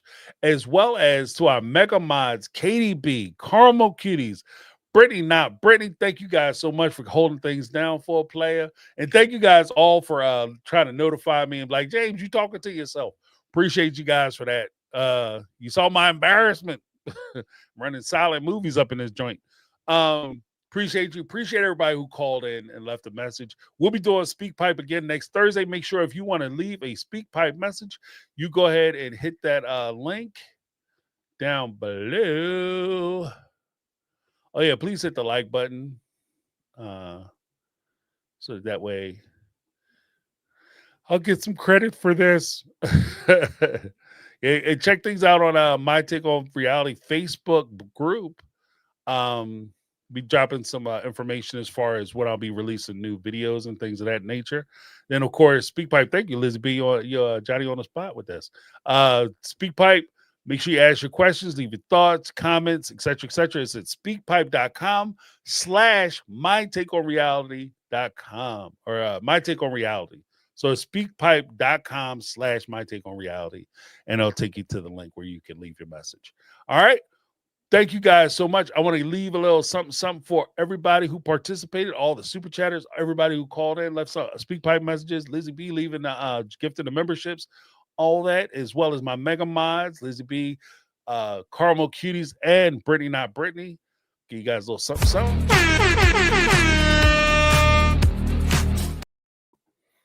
And I want to thank you guys all for calling in. I want to thank you for participating, keeping it fun, keeping it lively. Sorry I went for 3.5 hours. I thought I was going to be able to get out in 2. But, you know, sometimes I get to talking and stuff, and we have so much fun together. I can't stop talking. But I appreciate you guys. Thank you so much for hanging out with me. That's my take. I'm James. This has been My Take on Reality, and I'm out. 'Cause I've been living life right like I could just die any minute. Going for a ride down the side. Yeah.